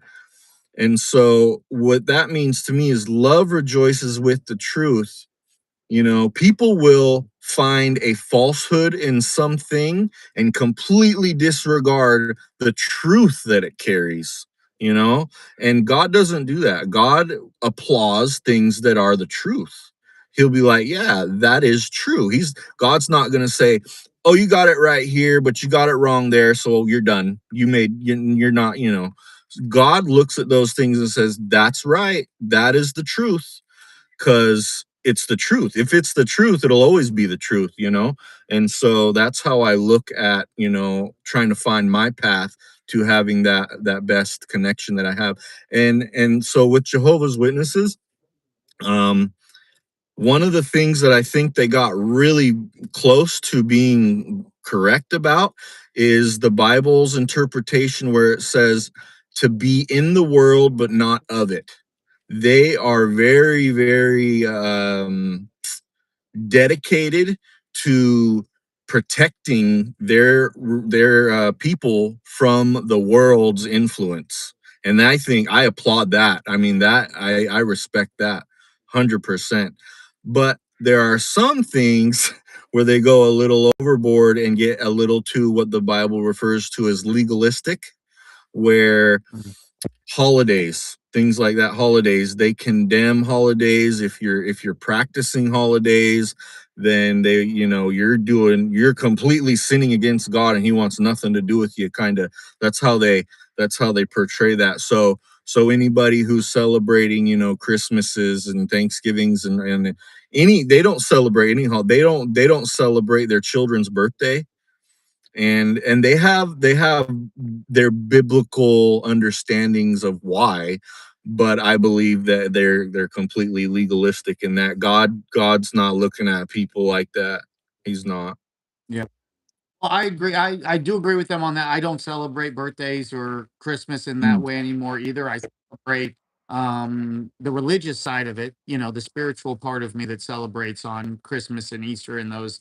But I definitely don't do birthdays or anything like that anymore. So mm, I do understand what that those are um you know, it's for children. It wasn't even intended for adults anyway. It's not. It's something for kids. So I think it's great to, you know, to teach your kids to have fun and to enjoy things. You could tell them the truth about stuff. I don't think you have to hide it behind an Easter bunny or a Santa Claus. I think that mhm. you could tell them the truth about things. But other than that, it's not for adults. So I think Yeah, that, you know, I agree. I think a lot of when God said to put away your childish things, that's part of it. You know what I mean? There's no reason to go out and like have these big celebrations for a birthday. There's no difference in any day. If you want to go out and have a good time, just go out and have a good time. You don't have to have set yourself up to have an excuse to do something where you're going to go out, whether you know, if you wanted to go out and have a good time, you just go and you. So I do understand that. But what do you think about? You said that they guard their people from things. God doesn't really guard us from anything, does he? Mhm. He kind of Yeah. lets us just and still, you know, wants us to have that faith, doesn't he? Do you Well, think like that what it's we're fair to that they don't give the people that opportunity to overcome those things they're protecting them from, supposedly? Yeah, I think, yeah, it just depends on what the topic is. Like for instance, like with birthdays, I totally get what you're saying there. It's for the kids, you know, when they're Because it young. There just like there's absolute I gotta read. huh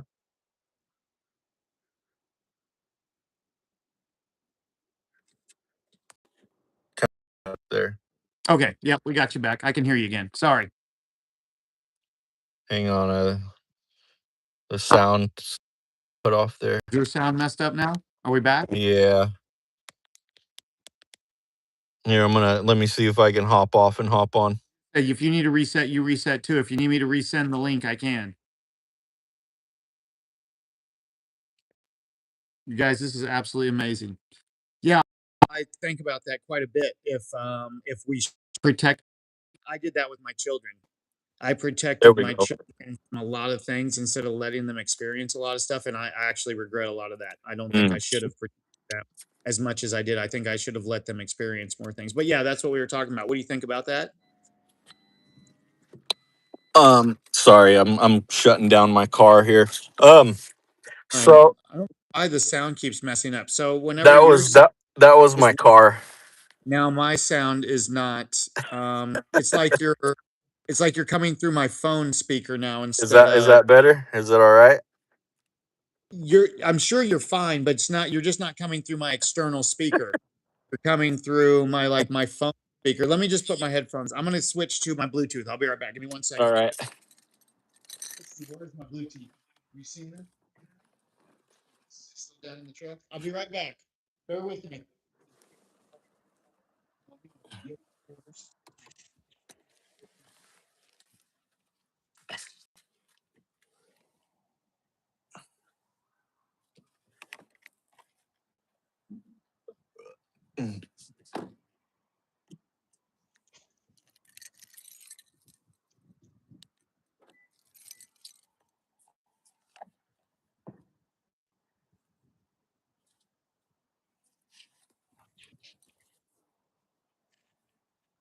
Let's see what happens here. Who knows if they'll Who we got in our chat, man? Is Labola in here and Do we got you? Connoisseur or yeah, I'm here. Hey, we got you. Okay, you sound amazing now. So I might sound a little different, but we're back. So perfect. Yeah, you're good. Nice. So yeah, so we were talking about yeah, protecting people from experiencing things in the world. So what do you think about that?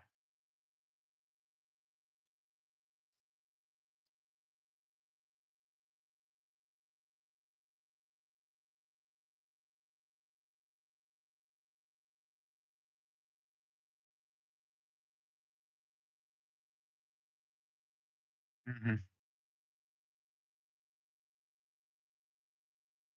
Yeah, he would show up with the Hmm.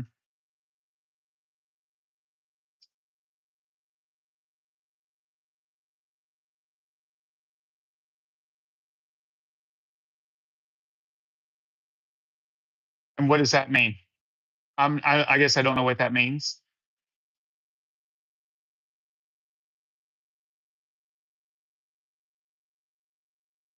I think we're losing you. probably the Yeah, yeah. Wi-Fi. You it's sounds like you're now. I think we got you now. There, I had to click the Wi-Fi Okay, yeah, yeah. button. You were saying about Um, shunning people. yeah, they you know, I get to stay away from bad company. I get that part, stay away from bad company, but they take it to a whole nother level where they will not talk to you if you're in public. They're not allowed to speak to you if you're in public and they see Hmm. them. If you're being shunned, Yeah. I Do you mean, find they that to be completely really make people weird? feel Is that weird? well, it's not, it's definitely not love. Yeah, That's for right. sure. It's Yeah. not love. How could they what is So it that they're afraid? Are they afraid that that the evil's going to come into them from you or something? Is that what's the point in pretty, that? yeah, pretty much, I think in a nutshell. I, you would think that they would know that once they have that armor of God that they could do anything and no evil could touch them. Yeah, that, or maybe, being loving might change their attitude, Yeah, a little bit. sure. Well, So, it should be all love. There should be nothing but love if they've overcome. But mhm, that's and this is why most people haven't really overcome, man. I mean, you're talking about the actual people that have overcome that spirit. We're talking about a handful of people. Lots of mhm, people think that they have. They all go to church. All these people go to church, and they've all been baptized, and they've all done all these things, and then they still have all that hate in their hearts. So yeah, mhm. but it's just very interesting and it seems like the more the religious the person is, the more they're weird about stuff like that. Like, I don't know. I'm afraid of nothing. Nothing bothers me. I would actually want to talk to people that have that spirit, so that way I know for sure that I'm protected from it.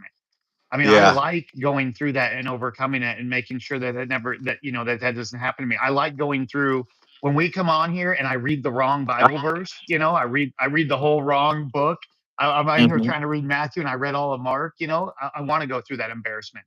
I want to feel it. I want to go through it. I want to sit in it, and I want to oh, I feel hear what you're nothing from saying. it.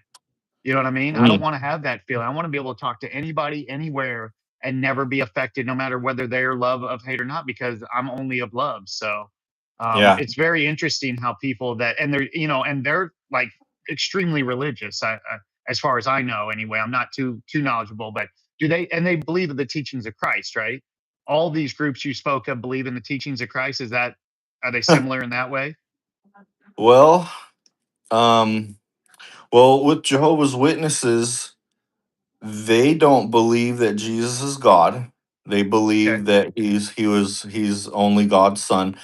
Okay. Um, but yeah, they don't look at him as any kind of form of deity whatsoever, and Hmm. so they Yeah. they refer to Jesus, and I disagree with that, but they refer to Jesus as little g, little g God, and Hmm. they have a book on it, and they call it uh the greatest man who ever lived. They basically think he was a man. They said he was the son of God, but and he was and yeah, they don't believe that he has any kind of godship or godhead Hmm. in like with the father. Yeah, very interesting. Well, I mean, and I guess I'd say I align very closely with that because um although I know that the Father worked through him 100% without a doubt, God worked through Jesus. But Hmm. I do not think that Jesus is God though. And I haven't Yeah, seen anything that has shown me that he is God, but 100% without a doubt, he had the nature of the Father. He yeah. had his nature was in Jesus for sure. I just I'm don't agree some with conflating them into the same thing so much because I know that Jesus, he told many people, do not worship him. Jesus never wanted you to worship him. He always wanted you to worship God. He wanted you to see that even when he said things like, it's through me that you're going through, it was still to God that you're going to. Even if it was mm, through him, he still knew it was to God. It wasn't going through him to him. You know mm, what I'm saying? And so I think he still gave glory to the Father. And I think he had a much deeper connection than obviously what, he was. I think he was there with the Father for a long time. Maybe from the beginning, Jesus may have been at the side of his Father the whole time. So, but I agree though. I think that when we worship Jesus himself, we go against what he wanted us to do, which is mm, worshiping God. And I think Michael had a good point when he talked about this. And there's a difference in worshiping the flesh of the man and worshiping the spirit that was within him. And I can even agree with that. And even Michael came to when he was because he was for certain that he said, nope, Jesus is God, and I understand that. People are very certain in that belief, in that faith. So nothing against that. people people But get very almost anybody. It's a natural thing. People get very uncomfortable when their own belief structure is challenged Yeah, absolutely. Especially when because it's something that they've believed like their whole lives or something. And then instead of most people, instead of looking at that and actually looking within themselves and just searching for the truth, they just get angry about it. But Michael yeah. didn't get angry. Oh, he might have in the chat, but he definitely messaged me later on and said, hey, I just want to make it clear that I don't worship the flesh, the man. I worship the spirit that was within him. And so I can respect that. I mean, at least he went, if nothing else, even if we still don't agree, at least he took that time. Someone that is, because he's very, biblically knowledgeable. So I'm sure that he spent a lot of time in the church and in the Bible. Hmm. That he would even take the time to search that answer within himself. So I mean, that's Yeah. huge. That's amazing. But Isn't yeah. it So great though too? Isn't it wonderful when you overcome fear of what people think? You know what I oh, mean? Where absolutely, I absolutely. had that too. I was very insecure, Yeah. person, and yeah, I'm very confident in my walk right now. So Yeah.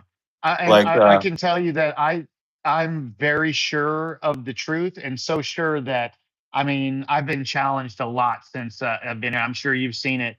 And it hasn't even affected me one little bit. There's not been one time that I ever said, "Oh, I don't want to do this anymore. I can't take that." So yeah, it doesn't affect me that way anymore. So that's a very good point. yeah, I wanted to bring up too. I'm kind of at odds with it a little bit. Is Jesus God? Is he just God's son? Yes, they're one. Does that mean that they're the same thing? Does it mean that they're one as in, their wholeness? Things like that. And there are some Bible verses that I'm still deciphering and trying to understand. Like, I think it's in one of the it's a lot of them are going to be in the Gospels. Where have you heard or read the part of the gospel where Jesus was named Emmanuel? Mm, it seems familiar. I think somebody's talked about this before for sure. Yeah, and the name Emmanuel translates into God is with us or God with us, which is interesting. It's an Uh-huh. interesting thought. Yeah. Um, another one was, so when John was being told the revelations of Jesus, the last book, of the Bible, an angel was telling him these things in a vision, and it was said that he became so overwhelmed with this reverence that he bowed down to the angel, and the angel told him, no, don't do that, be careful, because only worship God. God's the only one you should worship. And Thomas, when we were talking about doubting Thomas, Yeah. um after he realized that Jesus was Jesus, Thomas, I don't know if he bowed down to him or not, but he said after he realized who was Jesus, Thomas said, "My Lord and my God," and Jesus didn't say anything at all.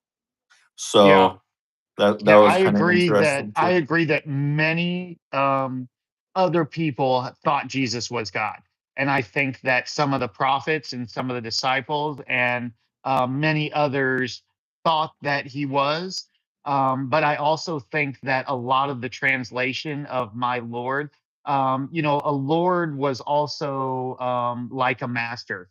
So when they talk about Lord, I think that that can be very confusing sometimes if you're referring to Lord God or Lord as in just, good master, like what It's um it's interesting you whoever was brought that that up. talked to Jesus about that, because he called Jesus good master, and that's when Jesus said that no man is good except for the Father. So So in the Jehovah's Witness Bible, it's called the New World Translation. That's what they call it, okay. NWT.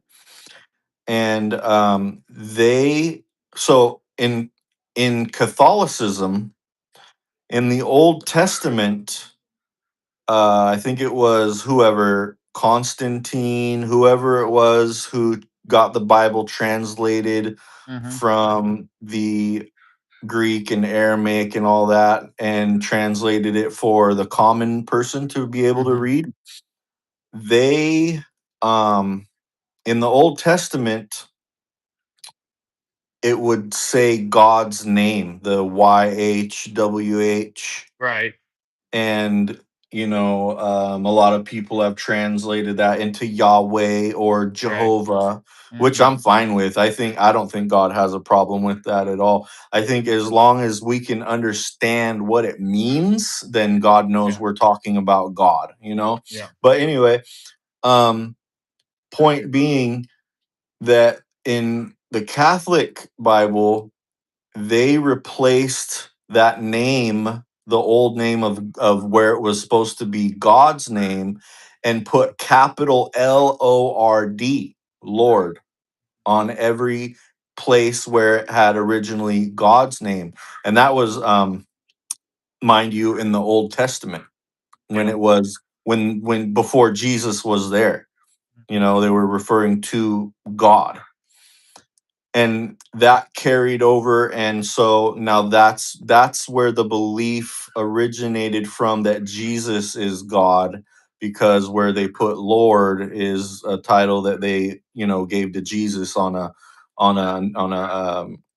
universal level. You know what I mean? Yeah. Everybody called Jesus Lord. And what Jehovah's Witness did, they took it back and they put Jehovah where it was replaced with capital Lord, so you would know who they were talking to. Hmm. Yeah, which is interesting. So, and they have a lot of that's another thing that I would applaud them for, is they have a lot of clarity in the way that they use their wording, so that it's not old English, speaking thou, they, all that stuff.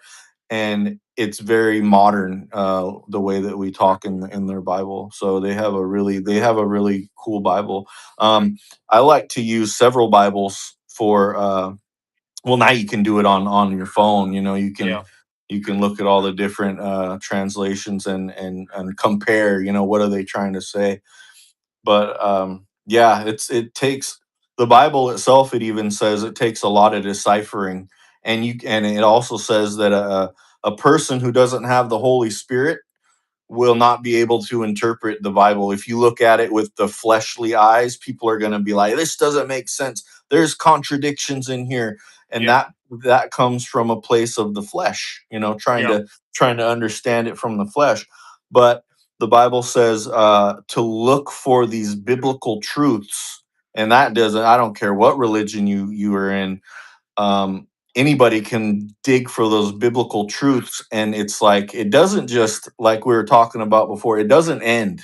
There's not you gotta have an open mind of having a higher understanding. The more you undig and unveil these understandings, because it goes deeper and deeper, Absolutely. Yeah. and As like when I talk about those couple revelations that I had with something that, I had said out loud in speaking about a moment or something, and then realized that those are in the Bible. I didn't read them in the Bible. Where they came from was the yeah, Holy Spirit inside of me. They didn't come from the Bible. It just happened to be that they're also in there. So those teachings, those same teachings that are in there, they're inside of us too, for sure. We just have to yeah, let go that we know anything about it. And if we let go of what we've been taught our whole lives, God will reveal everything to us, man. But we hmm, must let go of what we've been taught by other men. God told us not to be taught by man, to yep, let your teachings come from within. So, yep, and even when we do, we hear that because we speak the word here, right? So we share that between each other, but never just trust it. Never just yeah, take what somebody says and just be like, oh well, now that's true, and then you run around telling it when you don't. You have to sit with it. You have to give it to God and let Him show you those truths behind it, so that way you know it to be true without any doubt. Most of the time, though, when I was given something like that, God gave me that, revealed that to me pretty much instantly. Very seldom did I hear something that was just for sure. As soon as I heard it, I knew it, when it's something important like that. And that mhm, is basically the first time that I heard that I was, I needed to admit that I was wrong, that I was holding anger, that I needed to go and forgive, that what the problem was inside of me, but I blamed everybody in the world. Oh, this person made me mad. That person did this to me. This person, look at what they did to me. Man, as soon as I overcame that, God showed me. He's like, look, now you can start to see so you can fix yourself that it's not in other people, it's in you. And now other people can't affect me anymore because of that, overcoming that spirit that was within me, that blaming spirit. So that was huge for me. And it's like as soon as I heard that, it's like instant God revealed that to me. He's like, man, spot on. Now you can't mhm, explain that to people because if they don't have that Holy Spirit, they haven't seen that, if they're not willing to accept that yet, they call you a liar. They won't mhm, believe you. I've had so many people in here that just don't believe me. I mean, how do you can't, it's not something I could ever prove to somebody. And this is why it's called faith, right? We have to just, and this is why I tell people in here, and I think some people actually appreciate this. I take you guys at your word. There's no reason, if I just assume that if I can't take you at your word, then I have to believe everybody's lying. It's either all one or the other, right? You guys are either telling me the truth or every single person's lying. I can't decipher in between. So with this, I take you guys at your word. So whatever people come, and I think that when that happens, people realize that it's coming from love, because I'm not just trying to, oh, all these people are liars or whatever. We had someone in here, I think it was not last night because we went, but the night before, and he was talking about he had died a few times and he had seen mhm, Jesus every time he died, and everything. And he told me he had called me a liar about something I had said earlier. I think told him that I didn't have anger or something to that effect. Oh And he yeah, yeah.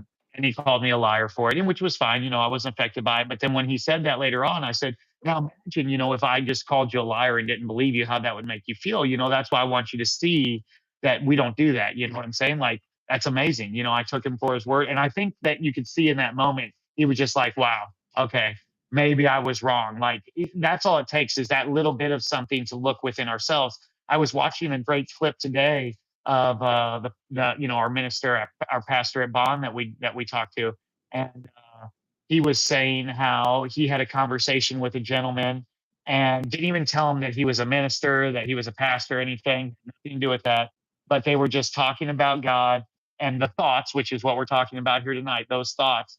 And he was saying, and have you ever wondered how those thoughts just come in and then they convince you of something? They convince you that, oh, you deserve this, or you deserve that, or you deserve respect, or, oh, I can't believe, how could you let somebody talk to you like that? Just a thought in your head. Nobody even told you any of that, but you had that thought in your head. How could you just Mhm. let somebody talk to you like that? Who is that spirit that's telling us to do that? That's commanding us to be angry. And in real time, this gentleman, like, he overcame in the moment. Mm. Like, right then, he was like, wow, nobody's ever told this to me before. And that's so deep. How many people are out there that have never heard that before? That have Power of never heard, love. that's right, that have never heard anybody say, hey, man, what's going on in your head? That's not you. If you can see that it's not you that you're arguing with in your head and you can overcome that, that's God will start showing you everything. As soon as you see that you are talking to Satan in there. But nobody had ever told him that. And that's as simple as it is. That's why this is so important that we just have this fellowship just like this, is because some people have never heard this before, man. Mhm. Some people have just never heard those words, and some people won't believe it, but others, they'll know it immediately. They'll be like, wow, holy cow, I've been Mhm. wondering what was going on. And why am I always angry? Or why am I depressed? Or why do I have anxiety? Or why do I get embarrassed? Or why do I have fear? What is it that keeps us from doing things like that? That emotion, that embarrassment. And once you see that those things aren't real, that they're from Satan, man, I run to them now. Just like with Mhm. this, like embarrassment, anxiety. When I'm getting ready to come on here with you guys and all that pressure building up to that moment and gonna have to deal with it, it's so good. It is so amazing to overcome all that stuff and feel nothing from it. I It's used to deep. be so much more judgmental than I am today, where because I thought arrogantly I had a, I had this biblical knowledge where I knew better, I knew more, I knew right from wrong, but that came from somewhere of me being afraid of being wrong. You know what I mean? Yeah, And that fear right there completely keeps you from the truth, and absolutely. it keeps you away from love, Yep. and it keeps you away, and it pushes people away, and it's that's Satan's operating tools right there, Yep. and And God even told us of ourselves, we know nothing. mhm, It's yeah, right there. He's letting us know we think we know so much. And if it's of ourselves, if we are getting that knowledge of ourselves, we know nothing. It all comes yeah, from God. That knowledge comes yeah, from God. And that's the true wisdom. You can yep, have the knowledge, but you don't get the wisdom till you see that it comes from God, not from you. So that's yeah, very deep. yeah, yeah. And It was, biblical knowledge is powerful. I mean, yeah, you know when you realize that you've learned a truth that like makes so much sense that you just know it's the truth, and this can be different for everybody's level of understanding, whatever that may be is completely fine. I really believe Jesus understands that. um I always say but it's between them and God. yeah, Whatever yeah, truth yeah, is yeah, revealed to them, it's between them and God. I can't stand in the yeah, way of that. So it's amazing. yeah. Everybody has their own purpose. Mm, God is he's got a plan for everybody, yep. and you gotta kind of let him take the wheel with faith, Hmm. and because like you said, the moment that we think we know is the moment we stop growing, Yep. and it's the Holy Spirit almost can't work with people like that. The Holy Spirit, he can't. He's just like, well, you want to use your own brain to try and figure this out, more good luck to you. But hey, you got your free will, so I'll Yeah. let you learn. I'll let you learn until you come back to God again, and Yeah. instead of relying on yourself. Yeah, it amazes me how as soon as I let go of thinking that I knew anything, God just starts revealing everything to me. And I'm talking Hmm. huge, like big stuff. And I always tell people don't have any expectation, but I can tell you that once he started showing me things, man, there was no turning back for me. It was just like it was, I mean, it's just so deep and it's not for anybody else. It's just between me and God. There's nobody Hmm. else involved, not my wife, not my kids. Nobody else can be involved in that journey, and it's very special, and it's that one-on-one that you have with God. And we talked about this on one of the fellowships. It's that perfect selfishness. It's the one Yeah. time to be selfish that God loves it. He wants you to Yeah. go through that journey and leave everyone behind, leave everything Well, and leave well, I think everyone it's behind. I think it's important too, especially to grow with your wife. You know what I mean? You Yeah, know, I agree um, with that, but that's her journey. You can't make her go through it, is all I'm saying. She has to be yeah. willing to Well, go through that. you got to be the head of the household too. I That's believe true. in that too, Absolutely. and guide her to God. You know. 100%. Yeah. Absolutely. And it's just if she doesn't, you have to accept that is all. Yeah, I mean, for it's sure. not up to you that she is going to for sure do it, but you're Yeah. right. You be the head, you be the example, you be the light. Jesus told us to be the light, and that is Hmm. exactly what we need to be. So you're 100% right. You go through it so that way she can see that you're going through it, and then she will want that. She'll want that same love that you're experiencing. That's I love exactly what those. happened with me and my wife. To I the love T. I mean, those that's divine. exactly what happened. I love those divine moments too, because I can sit back out of myself and say that those weren't my words; those were God's words, because those were they're in the Bible. Yeah, Um, I've gotten because I know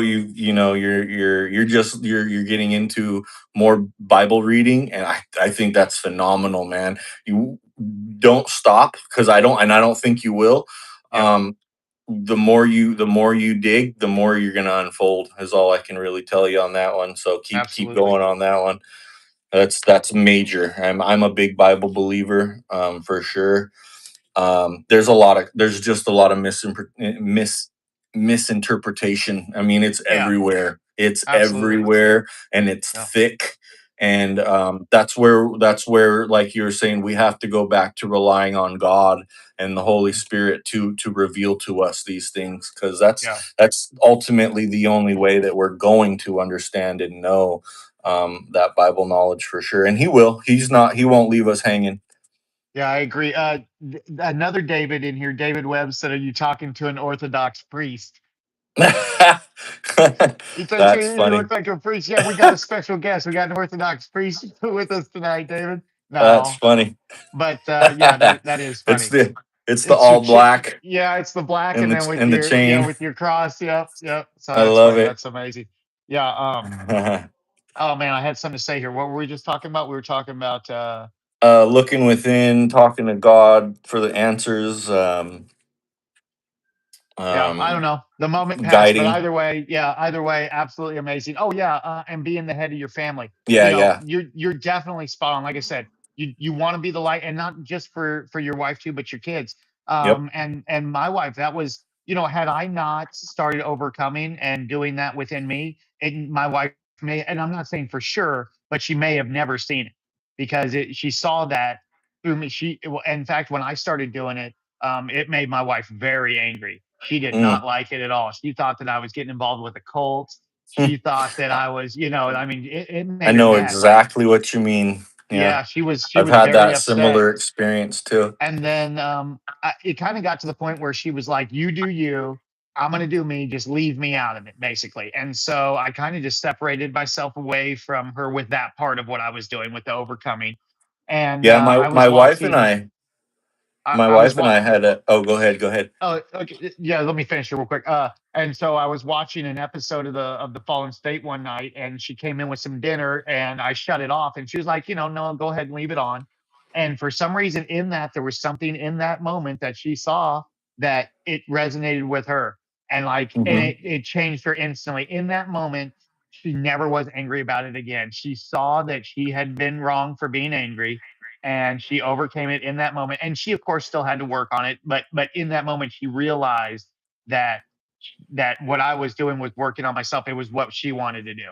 She saw that in Mm-hmm. that moment, and it was absolutely amazing. Like, you don't realize that until you see it, because I had felt it in me, but I had never actually seen it in somebody else. And man, when you see it, it's like, wow, it was so awesome. So it was a beautiful moment for us, for sure. But anyway, go ahead. Um, yeah, I think I lost my thought. I can't Well, we were remember what talking it was. about. I was just talking about my wife getting very angry Oh, whenever I first started yes. overcoming. Yeah, there's been a period where me and my wife have taken the leadership spiritually roles where you know how I was telling you I used to be a really heavy fence rider, you know, back and Uh forth, huh. back and forth, back and forth. And when I was first really getting back into being more spiritual, she was just like, "No, I'm not really feeling it. I'm not a big Bible person." Yep. And then she got into it with me, right? Mhm. And then I fell back off again, but she was the one leading the It way keeps with it. going. And Yeah, that's amazing. so yeah, it was pretty cool. It's Yeah. a pretty cool but yeah, she and I we're really close. And yeah, we have seasons where you know we're really we're working together on this for sure, big time. Yeah, it's awesome. Look, and speak of the devil, Michael's in the Hey, house. cool, He's cool. I like, was "Don't call me a wondering. devil." I'm sure he said, "Don't call me a devil." No, you're not the devil, Michael. We love you, brother. But we were Yeah, just talking about you, my friend. It's been a I was. minute. I'm glad to I've see been. you're in I've been here. wondering where everybody's at tonight. Like, where's all the crew at? Yeah, There's Labola connoisseur and and lamb. Yeah, Connoisseur and yeah, Ace and yeah. I don't know. I haven't seen Ace. maybe I wasn't what I looked like in their imagination. I always tell people have no expectation, man.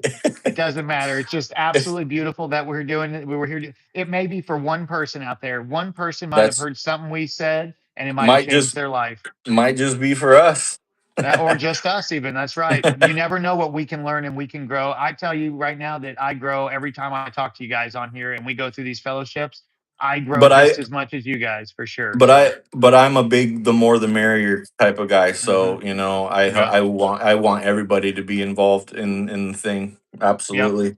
I agree, and that's exactly why we do it. We want, and that's why we allow everybody, and that's why we don't ban Hmm. people. You know, all that stuff. How do you feel about that? Do you like that we do that here? I love it. I love Yeah, it. it's kind of a I've different feel. come to the realization. I've learned a lot through your humility in a wonderful way, and I applaud you on that big time. It's a characteristic that I would like to adopt for myself. But I have come to realize that the majority of the people that you would call like a naysayer or someone who's, you know, kind of negative a lot of the time, I've come to the realization that they're just searching. They're just people who are Yeah, searching too.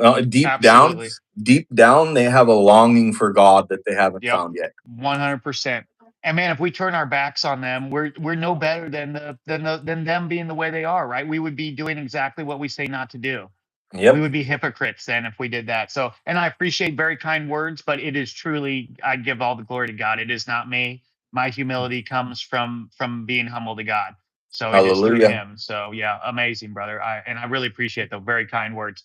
And Awesome. that's big. That's absolutely very big, is having that humility and knowing that of ourselves we can do nothing, and it's through God completely. So that is big, and I think more people need to also have that, so that way they can see that they can't be affected by other people, man. When people come in here and they, if they're mean or they're hateful or they're trolling, whatever, when they see they can't affect you, it changes them.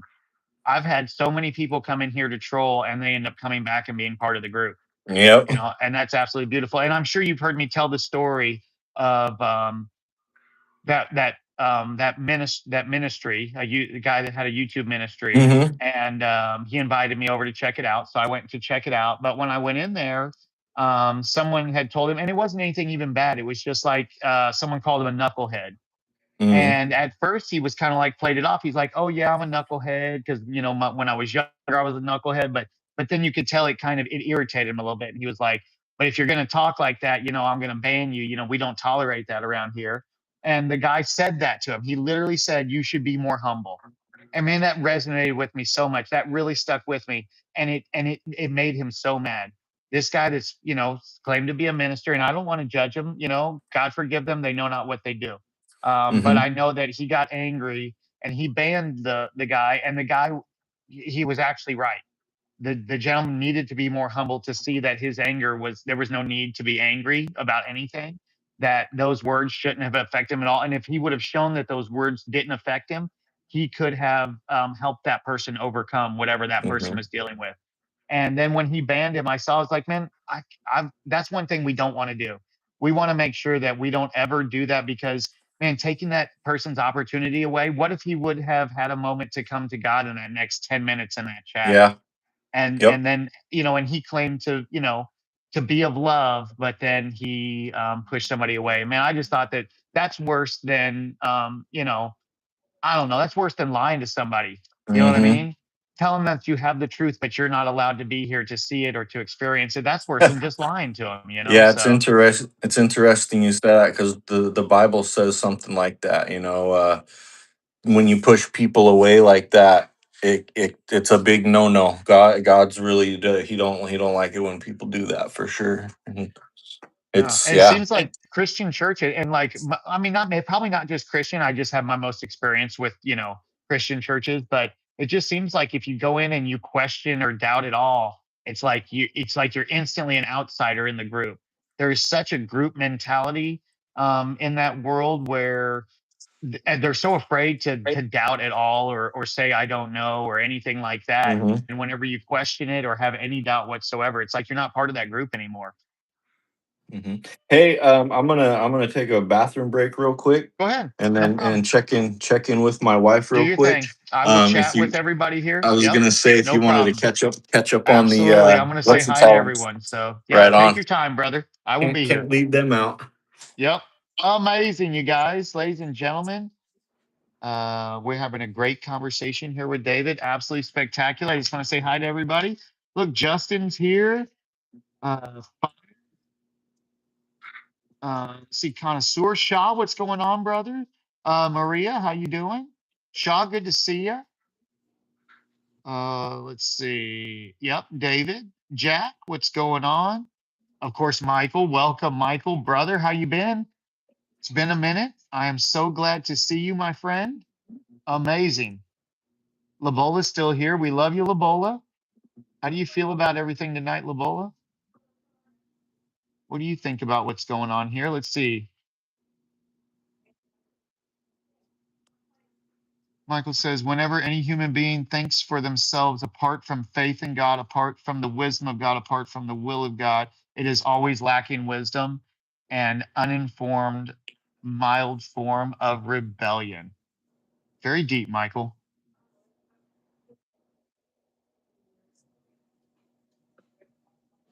Much less the main one in the Bible. Nice, Jack. Well, if you seek the truth, then it should work out for you, brother. Is Huh? to be inherently auto-deceptive. Well, Jack, maybe you've been taught the wrong thing, brother. Maybe you've seen something through the wrong people. I mean, I can tell you, man, evil is crazy, and evil comes off as good in love and in church and in the Bible and all of those things, Jack. And maybe you were finding evil, you weren't finding good, brother. Maybe not give up on God yet. Maybe just see that man is flawed. It may be the person, Jack. And I don't know for sure. I don't want to speak for you, brother, but I've experienced some things like what you're talking about. And I lived my life a lot in that way because I didn't feel that I had that connection. But the connection that I was searching for with God didn't come through a man. And so once I realized that and I overcame that, it changed me, brother. So I do understand what you're saying, Jack. All right. I'm black. I'm white black. Heyo. He black. Let's see. Oh, so what's happening Mhm. in here? Oh, just talking. Looks like Jack and Michael might be conversing a little bit about God and heaven and some stuff. It sounds like Jack maybe has maybe some bad experience with a church. It sounds like it's Mm, very like heavy biblically spoken, the way he's talking about heaven and hell and eternity, mm, and you know, and not more of a perfect peace right now. And I was trying to explain to Jack that maybe he just dealt with evil in that world instead of dealing with good. And you can get, when you deal with evil in that world, it can be like that. It can be like oh you'll yeah. hate it. You'll end up hating it because you feel like you were lied to. But that is a great trick inside of us. That is what Satan wants Mm. you to do. That, Jack. He wants you to doubt God for sure. I've And had I used to wrestle with manifest destiny, what you is know? that? Tell us more about that. Well, when the Europeans came over and pretty much slaughtered the Native Americans in the name of Christianity, you know, their whole purpose was to spread the gospel. That was their one of their main things was to well, they also, of course, wanted the land and all that kind of stuff. Which so I used to be, oh, white man this and the white man that, blankety blank. And it never sat right with me because my mother is white, you know, and I love my mother, Yeah. and my grandmother is white, you know, and it's like how, and it never ever sat right with me. And I was always in the back of my heart was always, how could you promote any kind of hatred when you're not a full-blooded Native American? First of all, which that doesn't give me the right if I were, Mhm. and because hate is hate, you know what I Yeah. mean? If Yeah. even if a person were justified for their anger or whatever, which they are, people have all the right that they want to be angry at whatever they want to. Why wouldn't you want to counter that with love?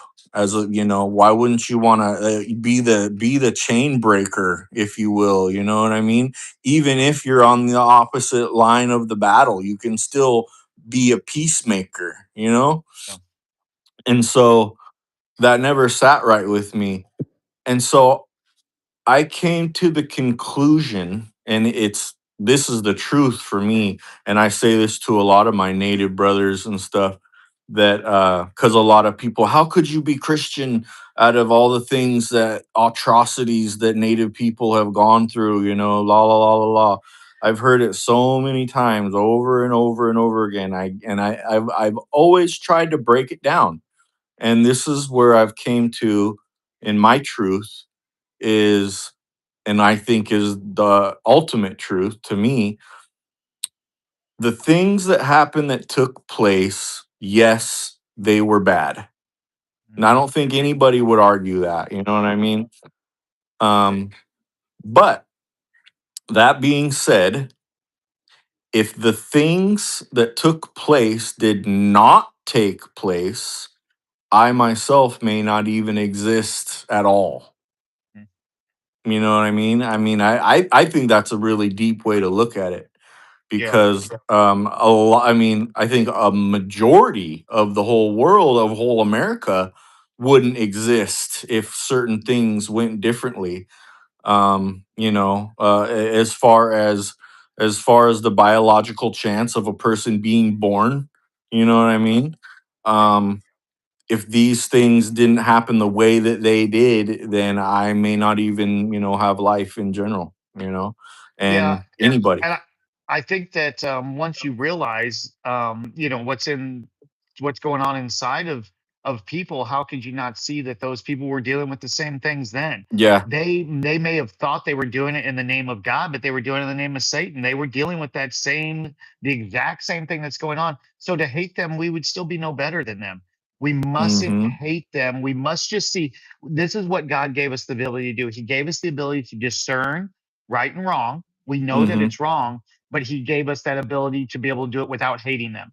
We can still love them, and we can see that we must forgive them because they don't understand it. That's it. We must Yep. love them and we must forgive them, and we can't have hate or resentment in our hearts because if you are going to have it, don't have it for the person, have it for the evil that it is. And I say don't have it at all. I say drop the hate, drop anger, don't have it at all, but at least give it to where it belongs, which is the evil or Satan that was controlling those What same men too. what an amazing level of faith God has us operate on with forgiveness. You know what I mean? Like some people, will never let go of hurts that have Hmm. happened to them, and that is going to Yep. hold them back to having a Yep. relationship with God. Absolutely. It's just like that gentleman that came in here the other night, and he's hung up on. He came in a couple times. I'm surprised he hasn't been in here tonight. I think his name, it might also be Jack, but it might be another Jack. I can't remember. But he talks about the raping and having to marry. You know what I'm talking about, Yeah, right? yeah.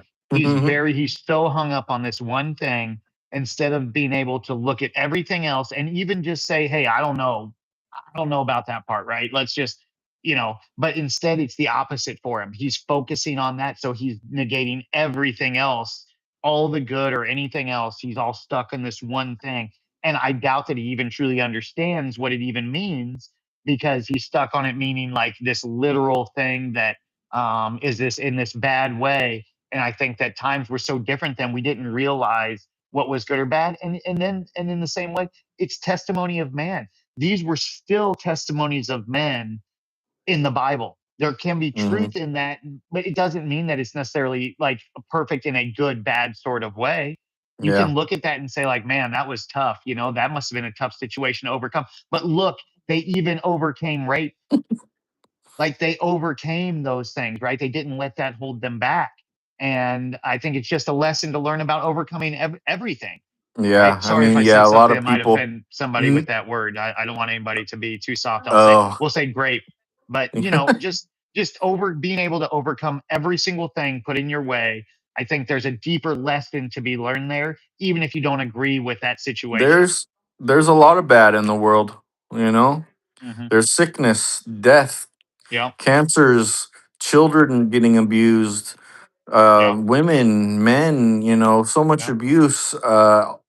You could go on and on about how much Right. badness there is, Yep. but, You'll live in that but, world if you do. but, how powerful is the God that you believe in? You know what I'm saying? What limits do you place on God and what He can and cannot fix? You know? Yeah. It's got to And be, I y- think to have the most people are like, I thought he was the most loving God and the most powerful God. He is. How yeah, powerful is he? How powerful is he to you? You know?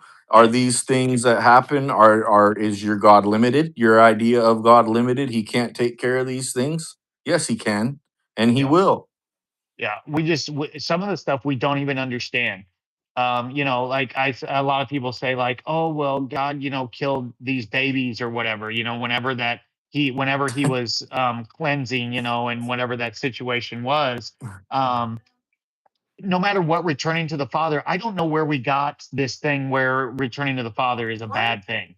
Where did that mentality come from? That when we drop our bodies and return to the Father, that's bad. It's only the people Yeah. that are Yeah. selfish that want to keep you here that it's bad for. It's certainly Or it's not bad just for the one that has returned. yeah, I think a lot of it's fear, you know. Yeah, the fear of it. And a Yeah, lot absolutely. and the Bible even says there is no fear in perfect love Yeah, because fear means you're afraid of punishment. yeah. Yeah, and the fear they want you to do is the fear of knowing that God is inevitable. That's the only Hmm. fear that the Bible speaks of that it wants you to have. That way, you always know that God is real.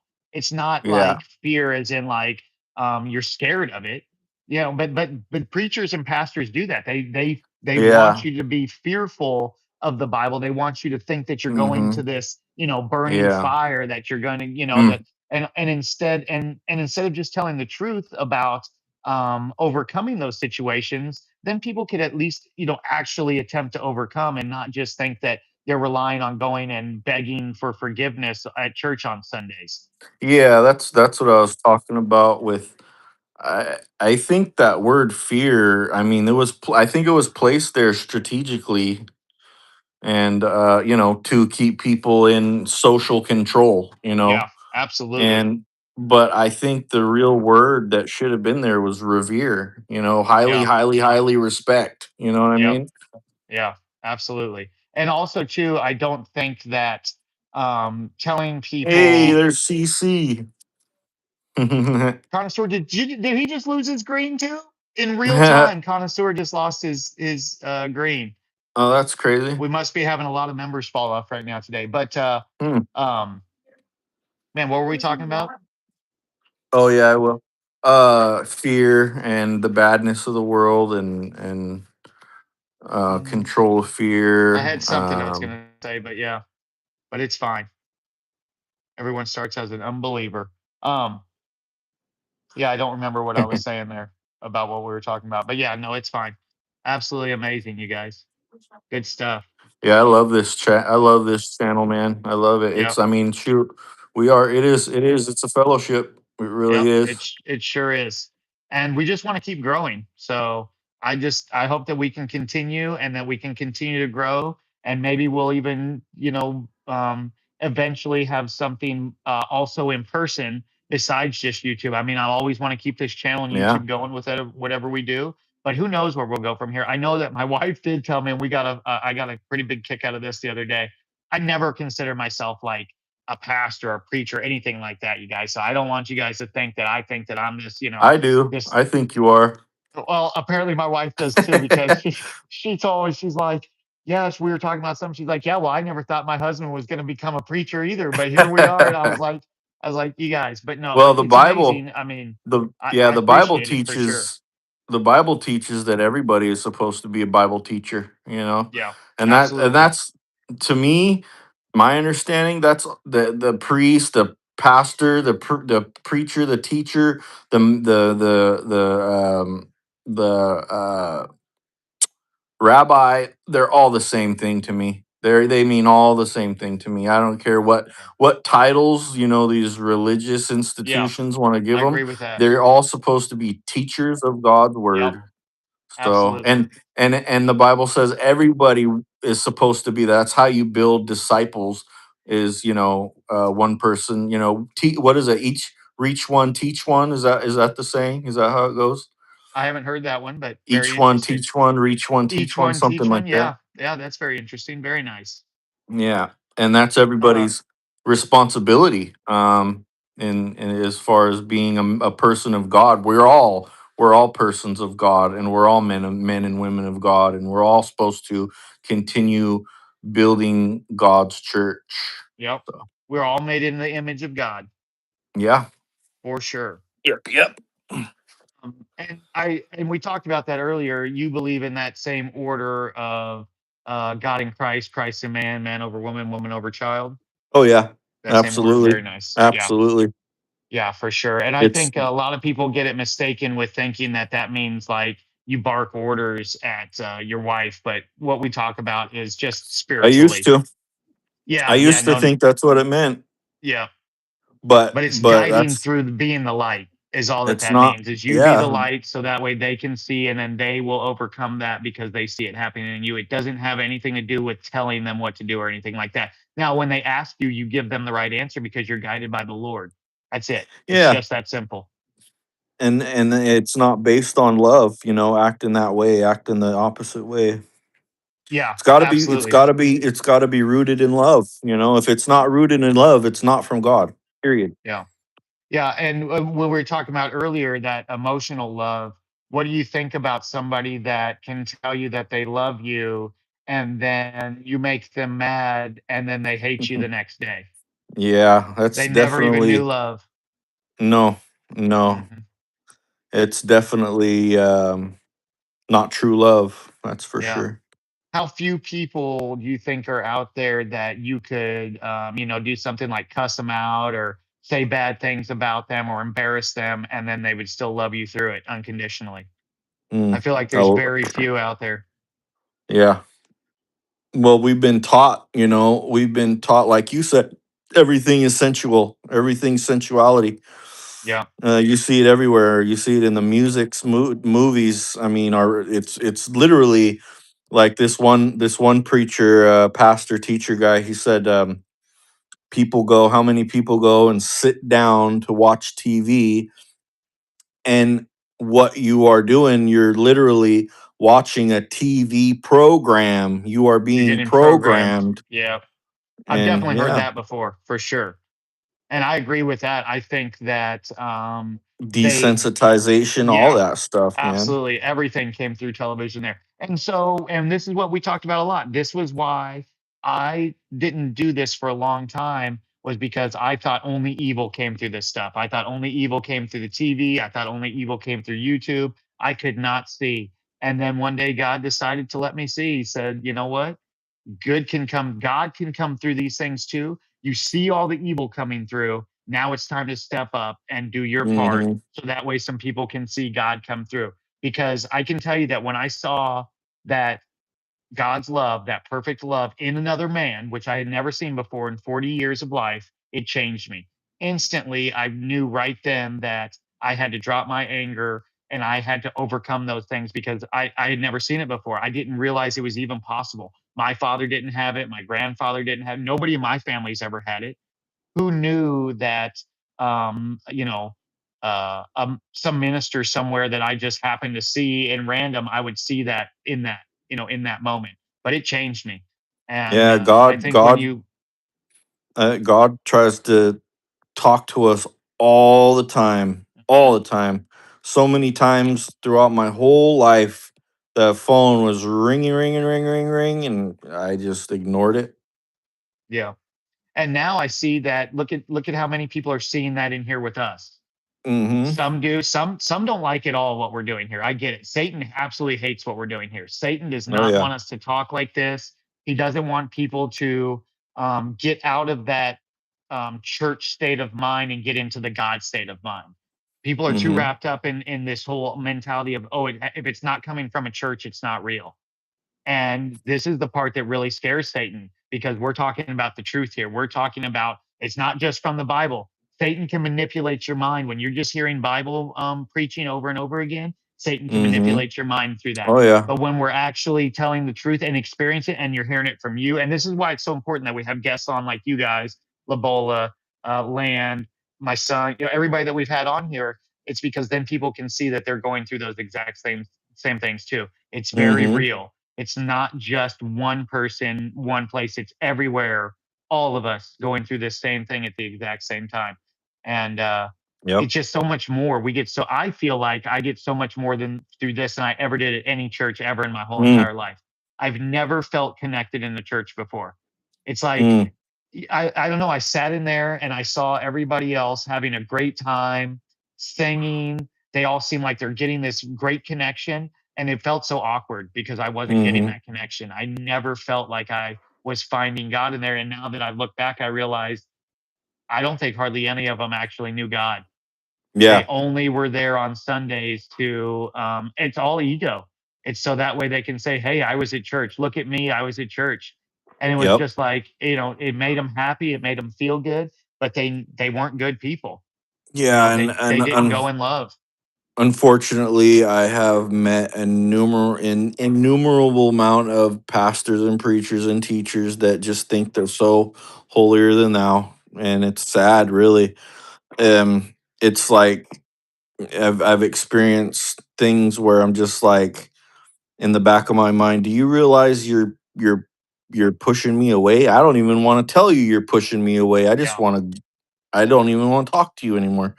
Yep. Um, just, whether that be a limited, they limit their own intellect, and yeah, or become, most of the time it's either that or judgmental. It's Those are like the main two things Yeah. that they want to point people, want to tell you what you need to be doing, but have absolutely no idea what it is that you're doing.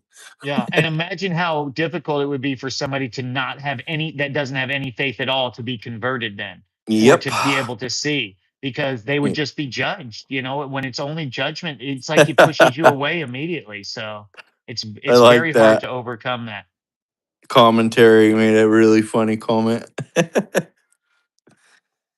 The fuel, Yeah. nice. Instead of driving to church. Yeah, to save. Oh, nice, amazing. That went over my head. I love it. Yeah. Yeah. Yeah, I like the Ace, relationship what's going on, building brother?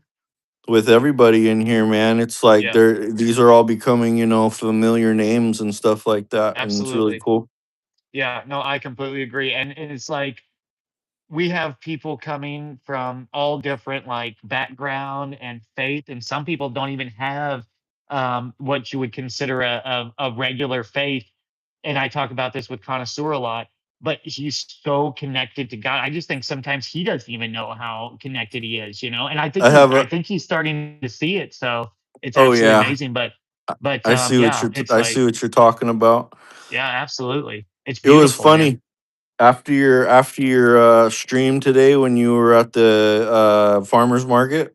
Yeah. Uh I went and was doing some live scrolling, and and I was there was commentary connoisseur right there in the comments right there with me. It was hilarious. Yeah, He nice. was What were Yeah, you we guys were on the on the same? same.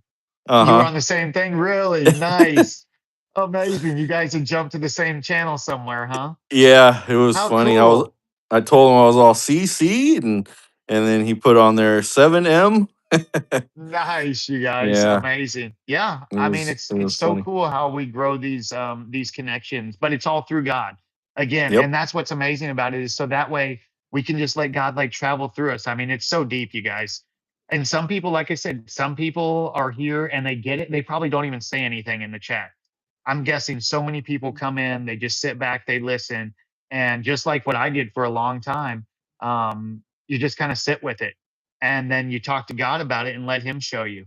Because as soon as you come in and you start jumping into it and you think you know everything right off the bat, you've already, just like you said, limited yourself to what you're going to understand. I think it's Hmm. always better to come into it saying, "I don't even know, man. I don't know anything," which Yeah. is why that's what happened to me with thinking about what that guy said at the farmer's market, when I went and talked to him, and he asked me a question about something about the angels, something about um, Archangel Michael or something. I said, "Man, how could we ever know what was going through God, that he, to think that I would know why he did something like that? I mean, he just hasn't revealed that to me. If he does, I'll let you guys know immediately." But I think that, he saw in that moment too. He's like, wow, because I think it's very deep that people are so afraid to say, "I don't know." I'm not sure what Hmm. happened where we got this. Like, if we don't know something, then someone will doubt us, and if they doubt us, then they doubt God. It's like, That that you're putting too reminds much into me. yourself if you think that. It's not about you anyway. It's about God. Why are you worried about yourself?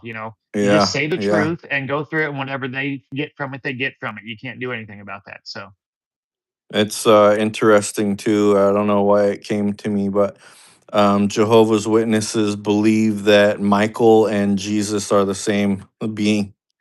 oh, really? Yeah, they think that Interesting. Jesus was or is Michael.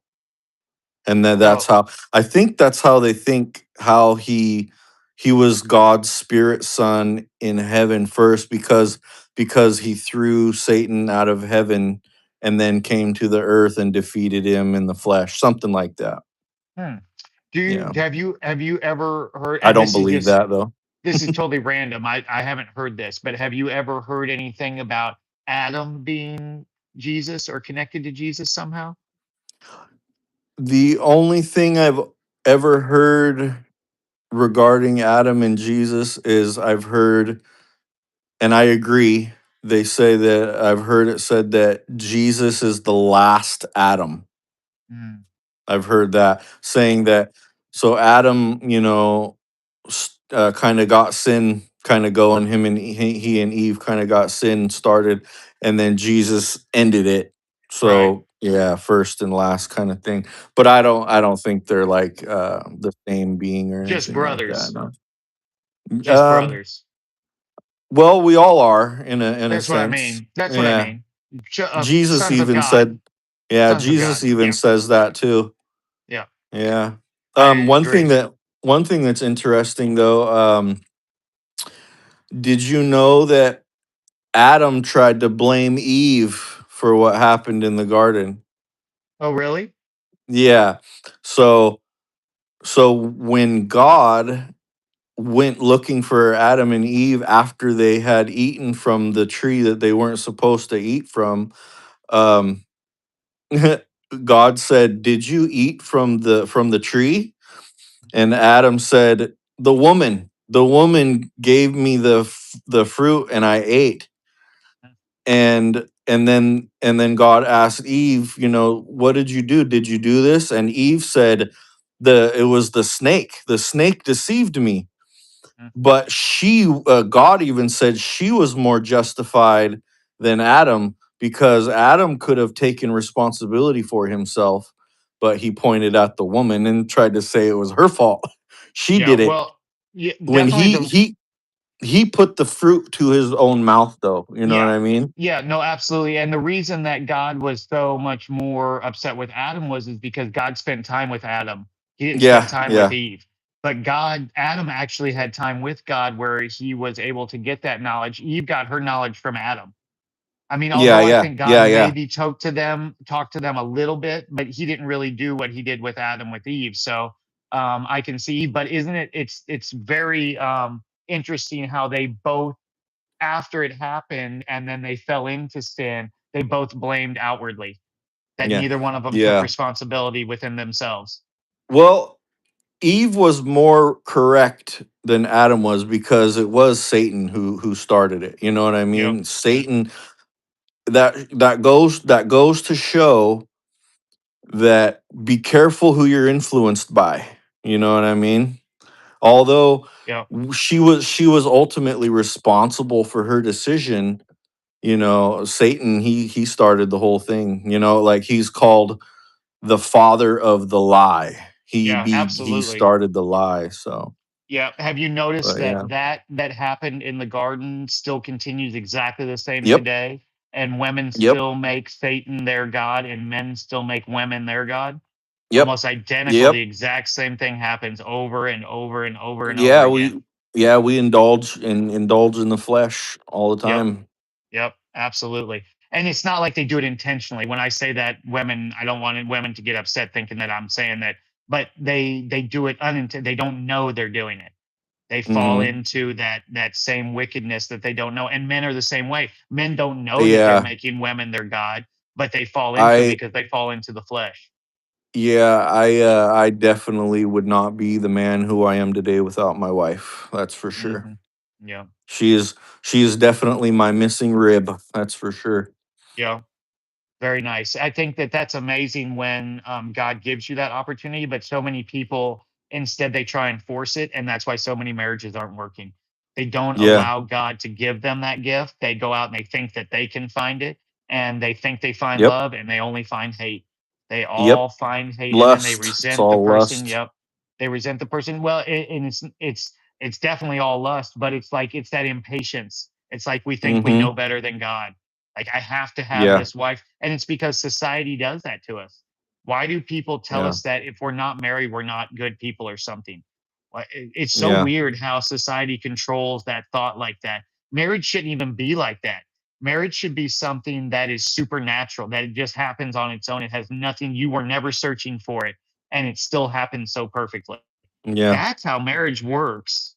It's I not I when you're out truly like in searching like that. So, I truly believe mine was supernatural. My encounter, why I'm with my wife, but you guys aren't ready for that one yet. no? Well, It's whenever a you're ready, heavy. well, yeah, no, whenever you're ready, you can tell us about it. But Well, yeah, uh, I've just people don't believe me. People don't believe me when I've shared it, and it's well, give us a it's try. yeah. Maybe this will I'll be the share moment it. that Yeah, I'll changes share. everything. So I've been through, two failed marriages. My first one, I was very young and inexperienced, and the second one was just two people who had no business being married. It was two people with both horrible unresolved issues that just it was like mixing gasoline and fire.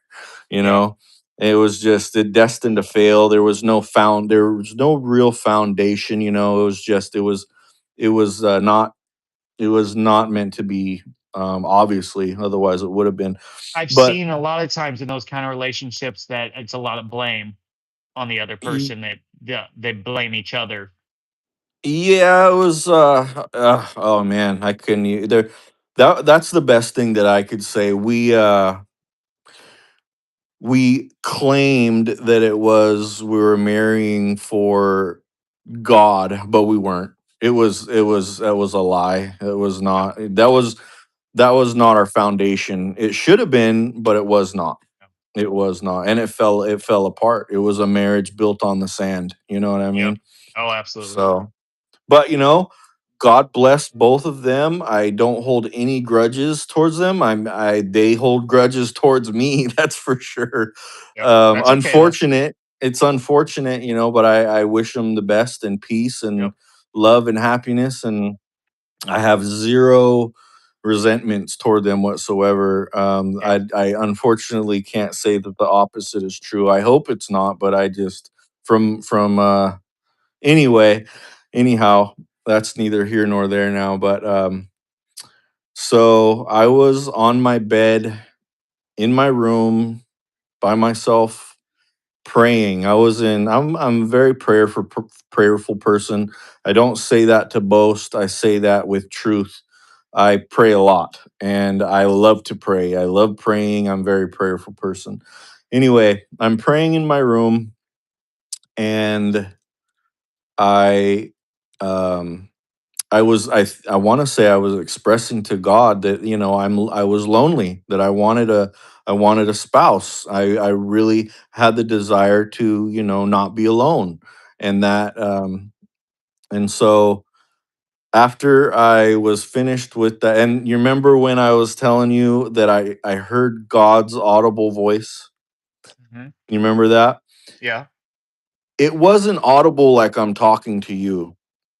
It came from inside, but I could hear it also. It was like you said, it was a quiet voice. As a voiceless voice. Hmm. It was indeed a voiceless voice. It came from inside. It was deep.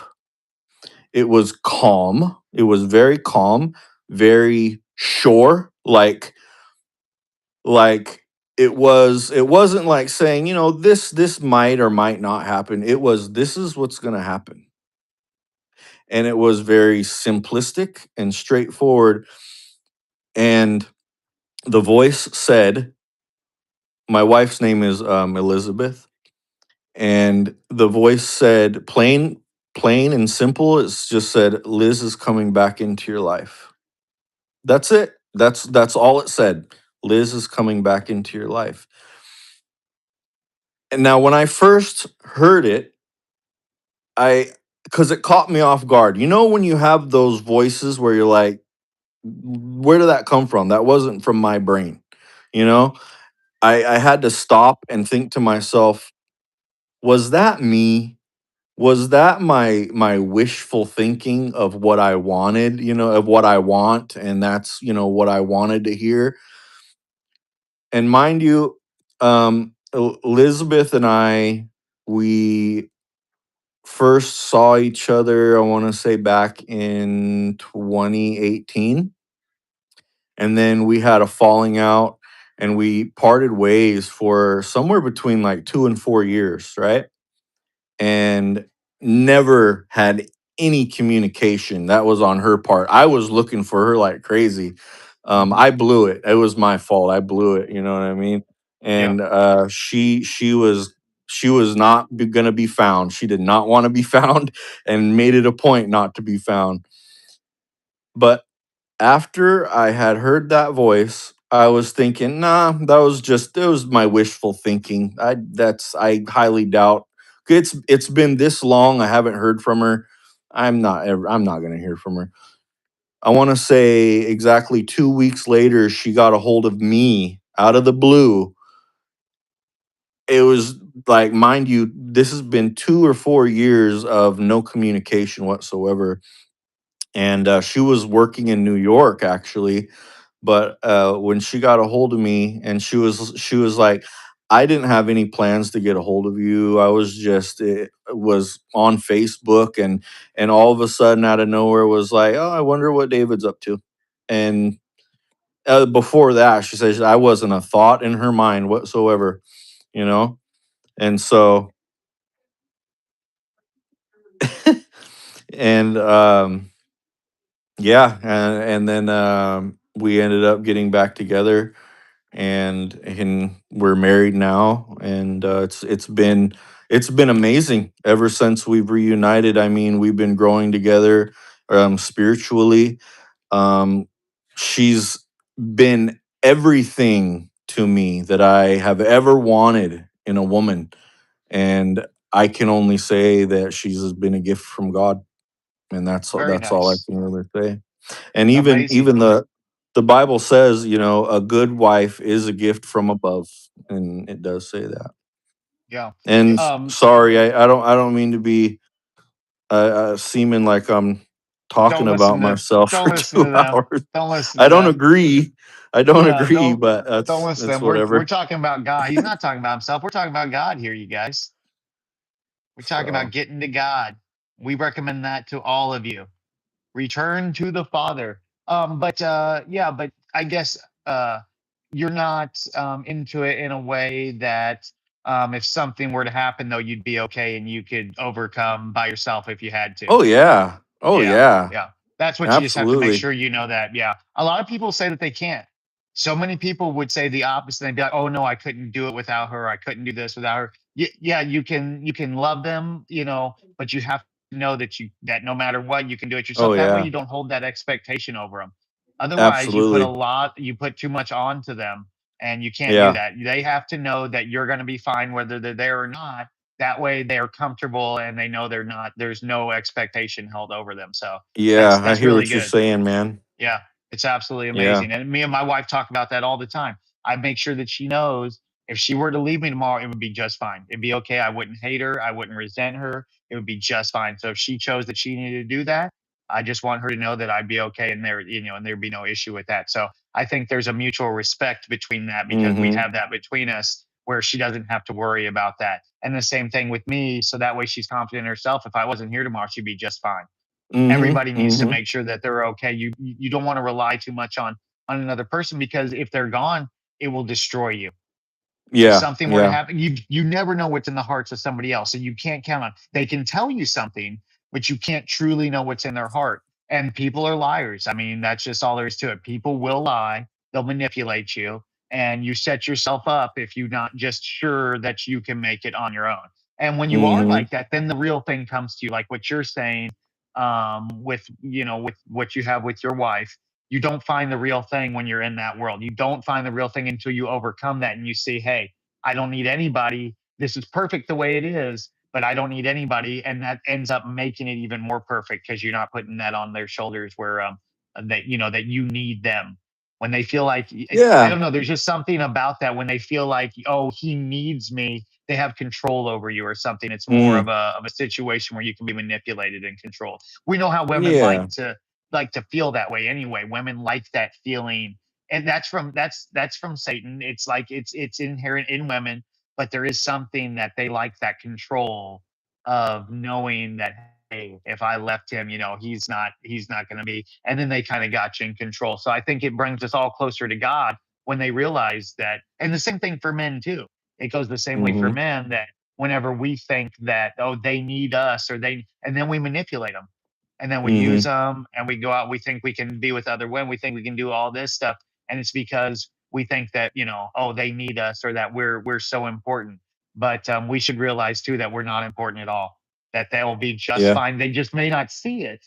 They may not see it necessarily, but they would be able to overcome that too. So without us, but man, we put too much into that relationship of counting on someone else to make us feel good instead of Yeah. realizing that that's within ourselves. Yeah, I think like you were saying, I really believe that there is someone for everyone if they let God do the choosing for them. I really believe that. And then the Bible also says some people are meant to be single.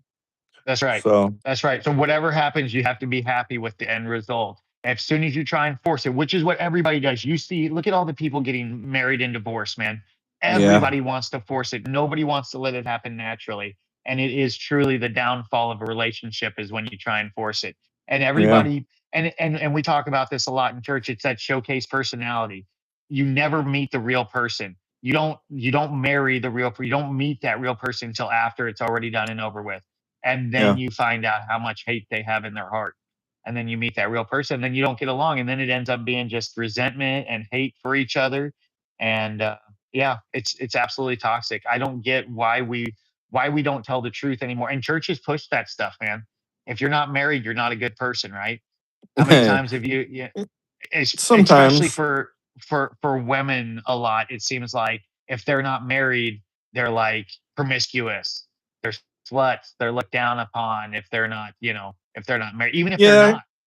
I haven't experienced that too much myself with churches and stuff. Most churches I've experienced talk about marriage and stuff is kind of like wait for the right one and take your time, and I've had good experiences with churches as far as relationships goes and stuff I like wish that. my church would have told me that my first marriage. It would Mm, have saved me a lot of trouble. maybe that was for me and I wasn't the one Yeah. listening. Yeah, I went in there and they were like, "Oh, y'all want to get married? Perfect. How old are Yeah. you? 18? Come on in, you guys. You're just the right age."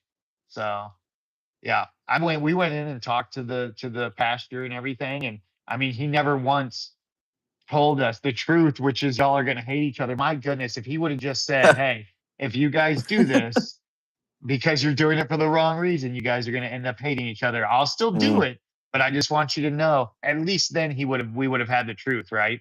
At least then we would have had that opportunity to see. But no, he told us that it was all going to work out perfectly, and it did not work out perfectly. But it wasn't his fault, of course, because it was my fault. It was her fault through the anger that she had, my fault for the anger that I had.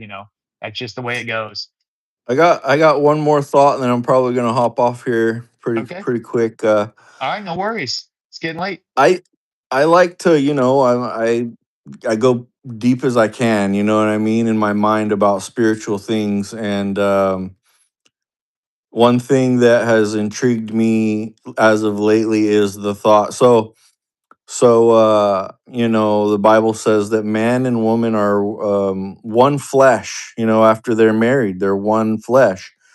And when you're with someone and have that good connection, that's apparent when you are finishing each other's sentences and thinking similar thoughts, or where do you want to eat tonight, and then the other person says, I was just going to ask you that. I think those are reflections of that saying of becoming one flesh. And Hmm. one thing that I thought, and Eve was taken from Adam's ribs, and I believe that to a T. And the purpose of man and the purpose of woman, I believe in what the Bible teaches wholeheartedly. And one thought that I wondered about, so there will be no sexual relations in heaven. In we will all be in a spiritual form like Yeah. angels, Yeah. Free of is the what the flesh. Bible, yeah, is what the Bible Hmm. teaches. Yes. And one thing I've always wondered, well, as of lately, the thought came to me, will man and wife, because people always wonder that, what'll happen to married couples in heaven? And I've always wondered, what if man and wife end up becoming one whole person in spiritual form, where you have 100% free will. she'll feel like her, you'll feel like you, but you don't know that you're one whole person and you're having each other's experiences as this being together. I just thought Very that'd be interesting. that's yeah. Yeah. Very, very interesting. Very nice. Yeah. Yeah, well, amazing, brother. I really appreciate you coming out and hanging out with us and just putting yourself out there, man. It's absolutely beautiful. You guys Yeah, I'm still go getting and used to doing the subscribe. lives. Yep, go and subscribe to David. What your title there that you have that shows up down here? Does it mean Yeah. something or something you want to say Yeah, about that? it's Karuk. It's Karuk. That's the tribe that I'm from.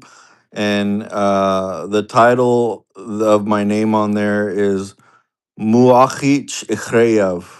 And it means child of God in Karuk Wow. language. Yeah. Very nice.